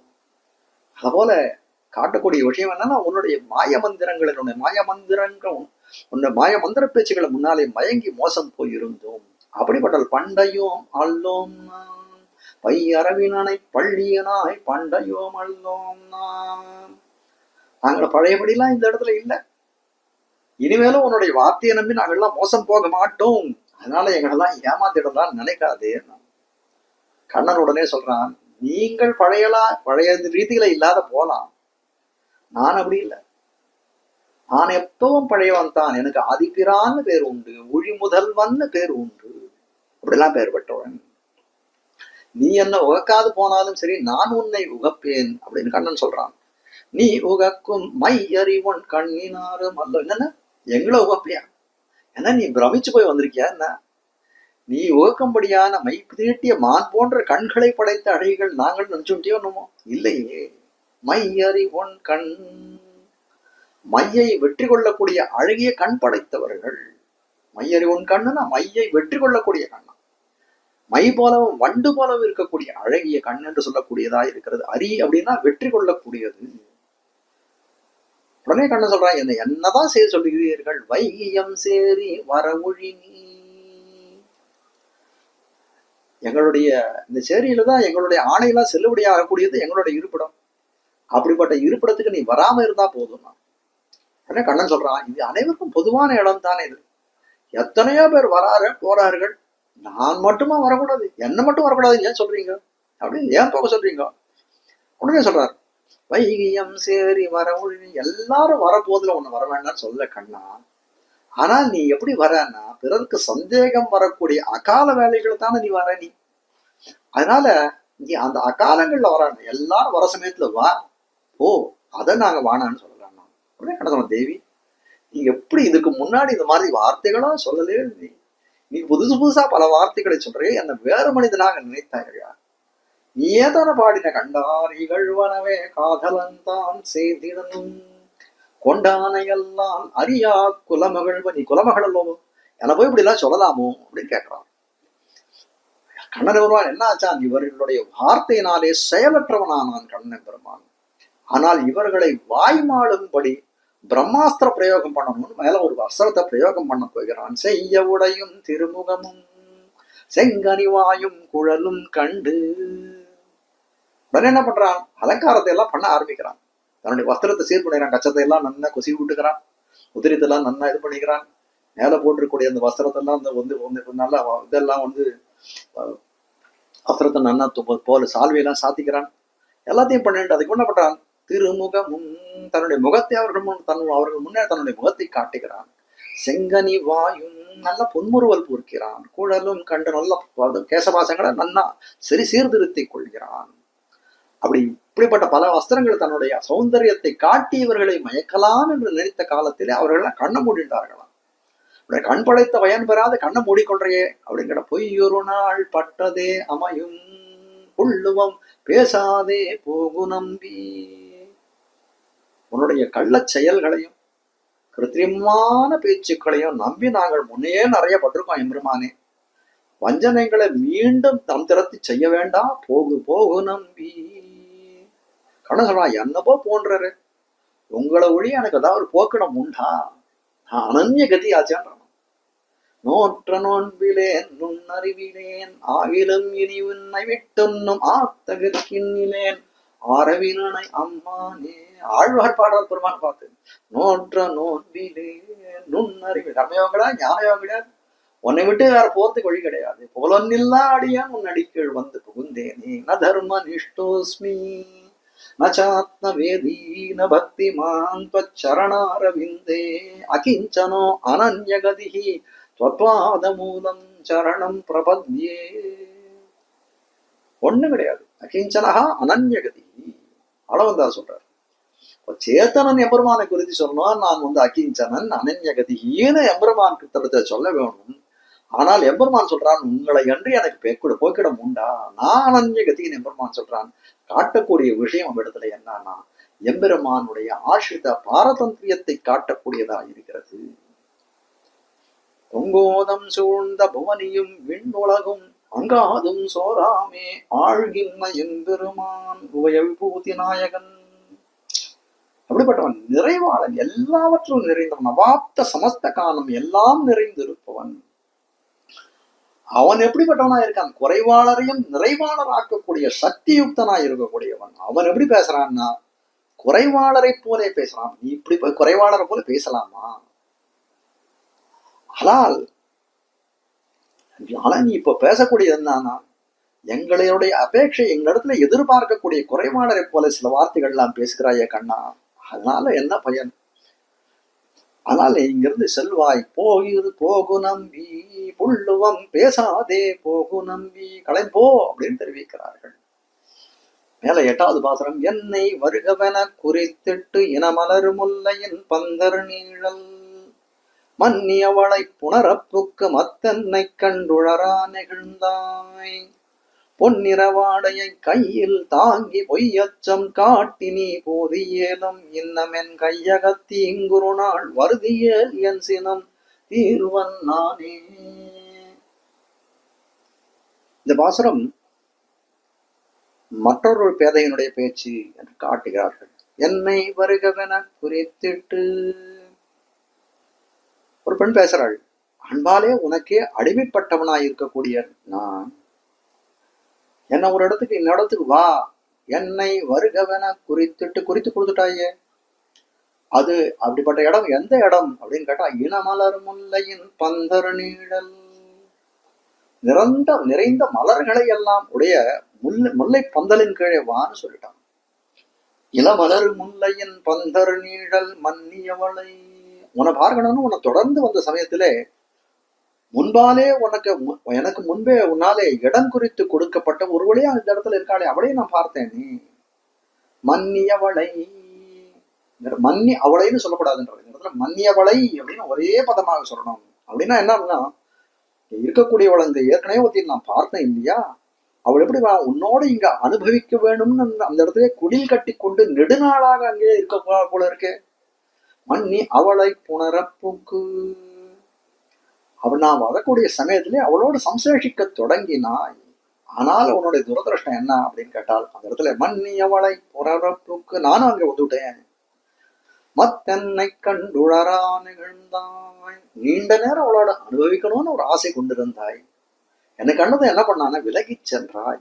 தன்னை கண்டுழரா நிகழ்ந்தாய். என் பேர் பட்டவன் அந்த எம்பரமா 2 பேரை ஒரே இடத்துக்கு வர சொல்லி அந்த மாதிரி ஒரு இது குறிப்பானோ அப்படின்னு கேட்டால், அப்படிப்பட்டவன்லாம் இல்லை. அதுல ஏதோ ஒரு சூக்ஷ்மம் உண்டு. நின்னுடைய மடவார்களே ஒரு பாசனம் தெரியுங்க. பிணக்கி யாவையும் யாவரும் பிழையாமல் வேதித்தும் வேதியாததோர் கணக்கில் கீர்த்தி வள்ள கதிர் ஞான மூர்த்தி நாய். 2 அடி வேதாந்தங்கள்ல பிரசித்தமாக இருக்கக்கூடிய பகவத் சக்தி விசேஷத்தை தெரிவிக்கக்கூடியதா இருக்கக்கூடியது 2 அடிகளும். பிணக்கி யாவையும் யாவரும். அது பிரளய காலத்துல எப்படி இருக்கணும், சகல சேத்தனா சேத்தனங்களும் எப்படி இருக்கணும்னா, அதுக்கு நாமம் இருக்காது, ரூபம் இருக்காது. ஏன்னா ஒரே ஒரு திட்டா அவளையே மூலப்பிரகதியோட ஒட்டி கொண்டு இருக்கும். ஆனால் அதே சேத்தனா சேத்தனங்கள் சிருஷ்டி காலத்துல எப்படி இருக்கும்னா, அதுக்கு ஒரு நாமம் இருக்கும், ரூபம் இருக்கும், அந்த விபாகங்கள்லாம் இருக்குமே, அந்த வகுப்புகள்லாம் இருக்குமே. ஆனால் அப்படி படைக்கக்கூடிய காலத்திலே ஒருவர் கருமம் உத்தருக்கு வந்துவிட்டா அப்படின்னு கேட்டா அந்த மாதிரி தட்டவே தட்டாது. இவன் பண்ண கர்மாக்கு என்ன இவனுக்கு ஜென்மமோ அந்த ஜென்மா, இவன் பண்ண கர்மாக்கு என்ன ஜென்மவோ அந்த ஜென்மா துல்லியமாக கொடுக்கக்கூடியதா இருந்தான். அப்படிப்பட்ட சிருஷ்டி. அந்த சிருஷ்டியினால எம்பெருமானுக்கு ஏதாவது ஒரு தோஷம் உண்டான எந்தவித தோஷமும் கிடையாது, நிர்தோஷமா இருக்கக்கூடியவன். அப்படிப்பட்ட சர்வக்கியமாக இருக்கக்கூடிய மூர்த்தி அப்படின்றதை நாங்கள் அறிகிறோம். அப்படிப்பட்டும் இல்லை, இந்த சங்கல்ப மாத்திரத்தாலே இந்த சிருஷ்டின்னு சொல்லக்கூடிய பெரிய காரியம். இந்த சங்கல்ப மாத்திரத்தாலே சிருஷ்டி பண்ணுகிறாய், சங்கல்ப மாத்திரத்தாலே சம்ஹாராதிகளை எல்லாம் நிர்வகிக்கக்கூடிய பரமசக்தி யுக்தன். இவ்வளவு விஷயங்களை சிருஷ்டி சம்ஹாரத்தை எல்லாம் அவலீலையாக பண்ணக்கூடியவன் 2 பேருக்கு ஒரே இடத்தை சொல்றான் அப்படின்னா அதுல ஏதோ சூக்ஷ்மம் இருக்குதானே வேணும்னு காட்டக்கூடியதா இருக்கிறது. மத்தென்னை கண்டு உழரா நிகழ்ந்தாய். பொண்ணு என்ன காட்டா பார்த்துட்டான். மன்னியவளை புனரப்புக்கு மத்தன்னை கண்டு உடரா நிகழ்ந்து பார்த்தவன என்ன கண்டவுடன் என்ன பண்ணான், பொன்னிறவாடையை கையில் தாங்கி பொய்யச்சம் காட்டி நீ போதியேலும். பொன்னிறமா ஒரு மேலாடை வைத்துக் கொண்டிருந்தான், அதை கையில் எடுத்து சுத்திட்டான். ஏன்னா குலசேகரனே ஒரு ராஜா ஒல்லியோ, ராஜாக்கள்லாம் அப்படி சுத்தி போவா போல இருக்கு. அப்படி சொல்ற பொன்னிறவாடையை கையில் தாங்கி பொன்னிறவாடையை கையில் எடுத்துடணும். பயந்தவன் போல என்னை விட்டு தப்பிச்சு போனான், பயந்தவன் போல தப்பிச்சு போனான் காட்டுகிறார்கள். பயந்தவன் போலையா? இல்ல, அது நிஜமாவே அவனுக்கு பயமான. அவன் தாண்டின பிறகுதான் தெரிஞ்சு, தாண்டி போன பிறகுதான் அவனுக்கு இருக்கக்கூடிய பயமானது பொய்யான பயம், நிஜமான பயம் அல்ல, பொய் அச்சம். எப்படி தெரிஞ்சதுன்னு கேட்கிறாரு. தாண்டி போனோடனே அவளை பார்த்து ஒரு இதுவா ஏளனமா ஒரு சிரிப்பு சிரித்தான். இருவரையும் படுத்துவதற்காகத்தான் இந்த பொய்யச்சத்தை காட்டினான். பொன்னிறவாடையை கையில் தாங்கி பொய்யச்சம் காட்டி நீ போதியேலும். உண்மையாக அவனுக்கு பயம் இருக்கான்னா என்ன பண்ணிருக்கணும், ஒரே இடத்த அவன் 2 பேரும் குறிச்சு கொடுத்துருக்க கூடாது. இருவருக்கும் பொய்யன் அப்படின்னு காட்டுவதற்காகத்தான் பொய்யச்சத்தையும் காட்டினான். பொய்யச்சம் காட்டி நீ போதியேலும். அப்போதைக்கு தப்பி போவதுதான் உத்தேசம். அதனால நான் தப்பி போனா இன்னமென் கையக தீங்குரு நாள் வருதியேல் என் சினம் தீர்வன்னானே. என்னைக்காவது ஒரு நாள் நம்ம இடத்துல மாட்டுவா இல்லையா, அன்னைக்கு மாட்டக்கூடிய காலத்திலே என் சினத்தை போக்கிக் கொள்ளுகிறேன் என்று தெரிவிக்கிறார்கள். வாசகத்திலே ஒரு ஐதீகத்தை காட்டுகிறார்கள். உய்ந்த பிள்ளை அப்படின்னு சொல்லக்கூடிய ஒரு அரையர் சுவாமி இந்த பாசுரத்துக்கு அந்த சிறுவரங்கத்திலே எம்பெருமாந்திரத்திலே அபிநயம் பிடிக்கக்கூடிய காலத்திலே இன்னமன் கையக தீங்குறு நாள் வருதியல் என் சினம் தீர்வன் நானே அப்படின்ற இடத்துக்கு அபிநயம் பிடிக்கக்கூடிய காலத்திலே தன் கையாலே அடிப்பது ஆட்சியானவள் கண்ணன் பெருமானை தன் கையாலே அடிப்பது போலவும் காலால் உதைப்பது போலவும் ஒரு அபிநயத்தை காட்டினார். எம்பாருன்னு சொல்லக்கூடியவர் இந்த அரையர் சேவையெல்லாம் ரொம்ப அபினிவேசம் மிக்கவராக இருக்கக்கூடியவர். அவர் பார்த்தார் இந்த இடத்துக்கு இந்த அபிநயம் பொருந்தாது அப்படின்னு வேற மாதிரி காட்டார். அதாவது அவர் காட்டின விஷயம் என்னன்னா, அந்த முகத்தை மறைத்துக் கொள்பவள் கையால காலால உதைச்சானா கண்ணனுக்கு அந்த அந்த அவளுடைய அந்த ஆட்சிகளுடைய ஸ்பர்ஷத்தை விரும்பி இருக்கக்கூடியவன் கையால காலால உதைச்சானா அவனுக்கு அதை விட சந்தோஷம் வேற ஒண்ணுமே கிடையாது. இந்த ஆட்சிகள் முகத்தை மூடிக்கொண்டு சென்றார்களே, ஆனால் அவனால் தாங்கவே முடியாது. அதனால என் சினம் தீர்வன் நானே என்று சொல்லக்கூடிய இடத்திலே அபிநயத்தை அவர்கள் முகத்தை மூடிக்கொண்டு முகத்தை திருப்பிக் கொண்டு சென்றதை போல அபிநயம் காட்ட வேண்டும் என்று காட்ட உய்ந்த பிள்ளை மறுமுறை அதே போல அபிநயத்தை காட்டினார் என்று தெரிவிக்கிறார்கள் ஐதீகத்திலே. அறுதியேல் என் சினம் தீர்வன் நானே. 9வது பாசுரம். மங்களநல் வனமாலை மார்பில் இளங்க மயில் தழைப்பீலி சூடி பொங்கிளவாடை அறையில் சாத்தி பூங்கொத்து காதில் புணரப் பெய்து கொங்கு நரும் குழலார்களோடு குழைந்து குழல் இனிதூதி வந்தாய் எங்களுக்கே ஒரு நாள் வந்தூத உன் குழலின் இசை போதராதே. பெருமான் தலத்திலே ஊடலை தெரிவித்தார்களே இந்த ஆயர் சிறுமியர்கள் எல்லாம், அவர்களாம் எம்பெருமான் தலத்திலே தோற்று தங்கள் தோல்வியை சொல்லக்கூடிய பாசனமாய் அமைந்திருக்கக்கூடியது. முன்னாடியே சொன்ன கூடாரை வெல்லும் சீர் கோவிந்தா, அதை இடத்த இந்த இடத்த ஞாபகம் வச்சுக்கணும். மங்கள நல் வனமாலை மார்பில் இளங்க. எம்பெருமான் வந்து ஒரு மணமாலை சாத்தி கொண்டிருக்கனா எப்படி இருக்குன்னா, மங்களமான அழகிய வனமாலை ஆனது மார்பிலே பிரகாசிக்கிறதா. வாழும் வகையறிந்தேன் மை போல் நெடுவரை வாழ் தாழும் அருவி போல் தார் கிடப்ப சூழும் திருமாமணிவண்ணன். எம்பெருமான் சாத்திருக்கக்கூடிய அந்த வனமாலை எப்படி இருக்கான்னா, ஒரு கரிய மலையிலிருந்து விழக்கூடிய அருவி போலே எம்பெருமான் சாத்தி கொண்டிருக்கக்கூடிய வனமாலை இருக்கிறது காட்டுகிறார். அப்படி திருமார்பிலே அந்த வனமாலை மங்கள நல் வனமாலை மார்பில் இளங்க மயில் தழைப்பீலி சூடி, மயிலிறகுலாம் தன்னுடைய தலையிலே சூடிக்கொண்டான். பொங்கிளவாடை அறையில் சாத்தி பளபளான்னு இருக்கிறது, மெல்லிசா இருக்கக்கூடிய ஒரு ஆடையை அறையில் சாத்தி கொண்டான். பூங்கொத்து காதில் புணரப் பெய்து, பூங்குத்துக்களை காதில ரொம்ப மிக பொருத்தமாக அணிந்து கொண்டு கண்ணன் வருகிறான். அதை கண்டால் ஆயிடுச்சு, கண்ணா உன்னுடைய திருமேனிக்கு இயற்கையான அழகே போதுமே, அதற்கு மேல செயற்கையாக ஒரு அழகு அழைத்து கொண்டு வந்திருக்காரே, இதனால கண்ட பலன் என்ன? கொங்கு நரும் குழலார்களோடு குழைந்து தேன்மணம் கமழக்கூடிய கூந்தலை உடைய பெண்களோட கலவி செய்தாய். அவர்களெல்லாம் உன்னை பார்த்து மயங்கி போனாங்க சௌந்தரியத்துல. அதனால என்ன பண்றார், அந்த கலவியால உனக்கு ஒரு சந்தோஷம் ஏற்பட்டது. அந்த சந்தோஷத்துக்கு போக்கு விடாது பண்ணாரு. அந்த சந்தோஷத்தை காட்டி அந்த வயிற்றறிச்சலை கலப்புறதுக்காக என்ன பண்றார், குழல் இனி ஊதி வந்தாய். அப்படியே கொஞ்சம் குழலை ஊதின்னு வருகிறாய், புல்லாங்குழலை ஊதின்னு வருகிறாய். புல்லாங்குழல் போக்கியமா ஊதி கொண்டு வந்தாய். எப்படிப்பட்ட குழலோசை அது! சரியா வந்திருக்க. அவையூனா மறந்து வானவர் எல்லாம் ஆயர் பாடி நிறைய புகுந்தீண்டி செவியுணாவின் சுவை கொண்டு மகிழ்ந்து கோவிந்தனை தொடர்ந்தென்னும் விடாரே. தேவர்கள்லாம் என்ன பண்ணார்களா, அந்த யாக யஜ்யங்கள்ல கொடுக்கக்கூடிய அபிஷையெல்லாம் மறந்தார்கள். கிருஷ்ணனுடைய அந்த புல்லாங்குழல் வேணுகானத்தில ஈடுபட்டார்கள்னு சொல்லக்கூடியதா இருக்கிறது. மேனகையோடு திலோத்தமயர் அன்பை உருப்பசியரவர் எழுதி மணங்கி வானகம்படியில் வாய் திறப்பின் ஆடல் பாடல் அவை மாறினர் தாமே. கண்ணன பெருமான் அந்த கானகத்திலே அவன் அவனுடைய ஆட்டமும் பாட்டமும் அந்த இதெல்லாம் அந்த புல்லாங்குழல் வாசியம் பார்த்தார்கள். யாரு? மேனகை, அரம்பை, திலோத்தமை போன்றவர்கள்லாம். தேவலோகத்துக்கு போனோடனே சொன்னாங்க, இனிமேல்ட்டு நாங்க எதுவுமே ஆட்டம் பாட்டம் எதுவுமே பண்ண மாட்டோம், கண்ணன் எல்லாத்தையுமே பண்ணி முடிச்சுட்டாங்க. அதெல்லாம் பார்த்ததுக்கு அப்புறம் நாங்கள்லாம் ஆடுறது ஆட்டமே எனக்கு தெரியலன்னு சொன்னாங்க. மருண்டு மான்கணங்கள் மேகை மறந்து மேய்ந்த புல்லும் கடைவாய் வழி சோரா. கண்ணனுடைய வேணுகாலத்தை கேட்டோம். மருண்டு மான்கணங்கள் மேகை மறந்து மேய்ந்த புல்லும் கடைவாய் வழி சோரா. அந்த மேய்ந்திருக்கக்கூடிய புல்கள்லாம் வாயில இருக்கு, அதெல்லாம் அப்படியே கடைவாழி அப்படியே வந்து உறங்குவான் கைப்பண்டம் போல கீழ் விடுகிறது, அது கூட அறியாது இருக்கிறது. அப்படிப்பட்ட இனிமையான குடல் ஓசை. சொல்றார், குடல் இனி ஊதி வந்தாய். இப்படி அவர்களுக்குன்னு ஊதுகிற குழல், அவர்களுடைய கலவியை நினைத்து அந்த சந்தோஷத்தின் வெளிப்பாடாக ஊதுகிற குழல் ஓசை ஒரு நாளாகும் எனக்காக ஊதுவையோ உண்டாகுமோ அப்படின்ற நெடுநாளாக நானும் பாதித்துக் கொண்டிருக்கிறேன். எங்களுக்கே ஒரு நாள் வந்தூத உன் குழலின் இசை போதராதே. கலவியின் வெளிப்பாடாக, அந்த சந்தோஷத்தின் வெளிப்பாடாக குழல் ஊதி வந்தாய்.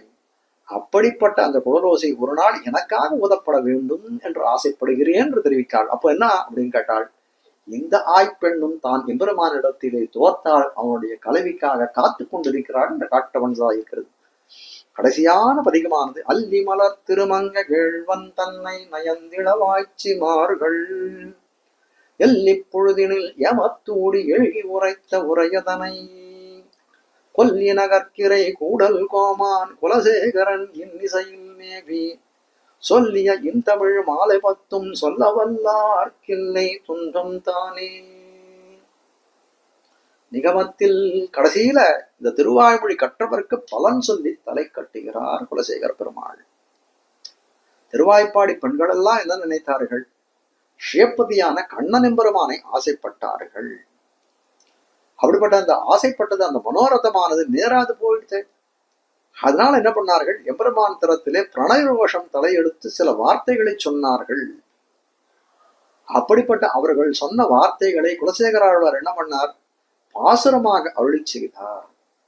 அப்படிப்பட்ட இந்த திருமொழியை கற்பவர்கள் எப்படி பண்ணார்னா, சொல்லிய இன்தமிழ் மாலை பத்தும் சொல்ல வல்லார்க்கில்லை துன்பம் தானே தடையற்ற பகவத் அனுபவத்தை பெறுவர்கள். ஆய்ச்சிகளுக்காக எம்பெருமானை அடைவதிலே ஒரு தடை இருந்தது. பிரணயரோஷம் மிக்க சில காரியங்களை செய்தார்கள். ஆனால் இப்பத்து இந்த திருமொழியை அறிந்தவர்கள், ஓத வல்லவர்களாய் இருக்கக்கூடியவர்கள், அந்த தடையும் இருக்காது. எம்பெருமானுடைய அந்த துன்பம், அந்த தடையற்ற பகவத் அனுபவத்தை பெறுவர்கள் இந்த திருவாய்மொழியை ஓதிய மகாத்மியத்தால் என்று காட்டக்கூடியதாய் இருக்கிறது.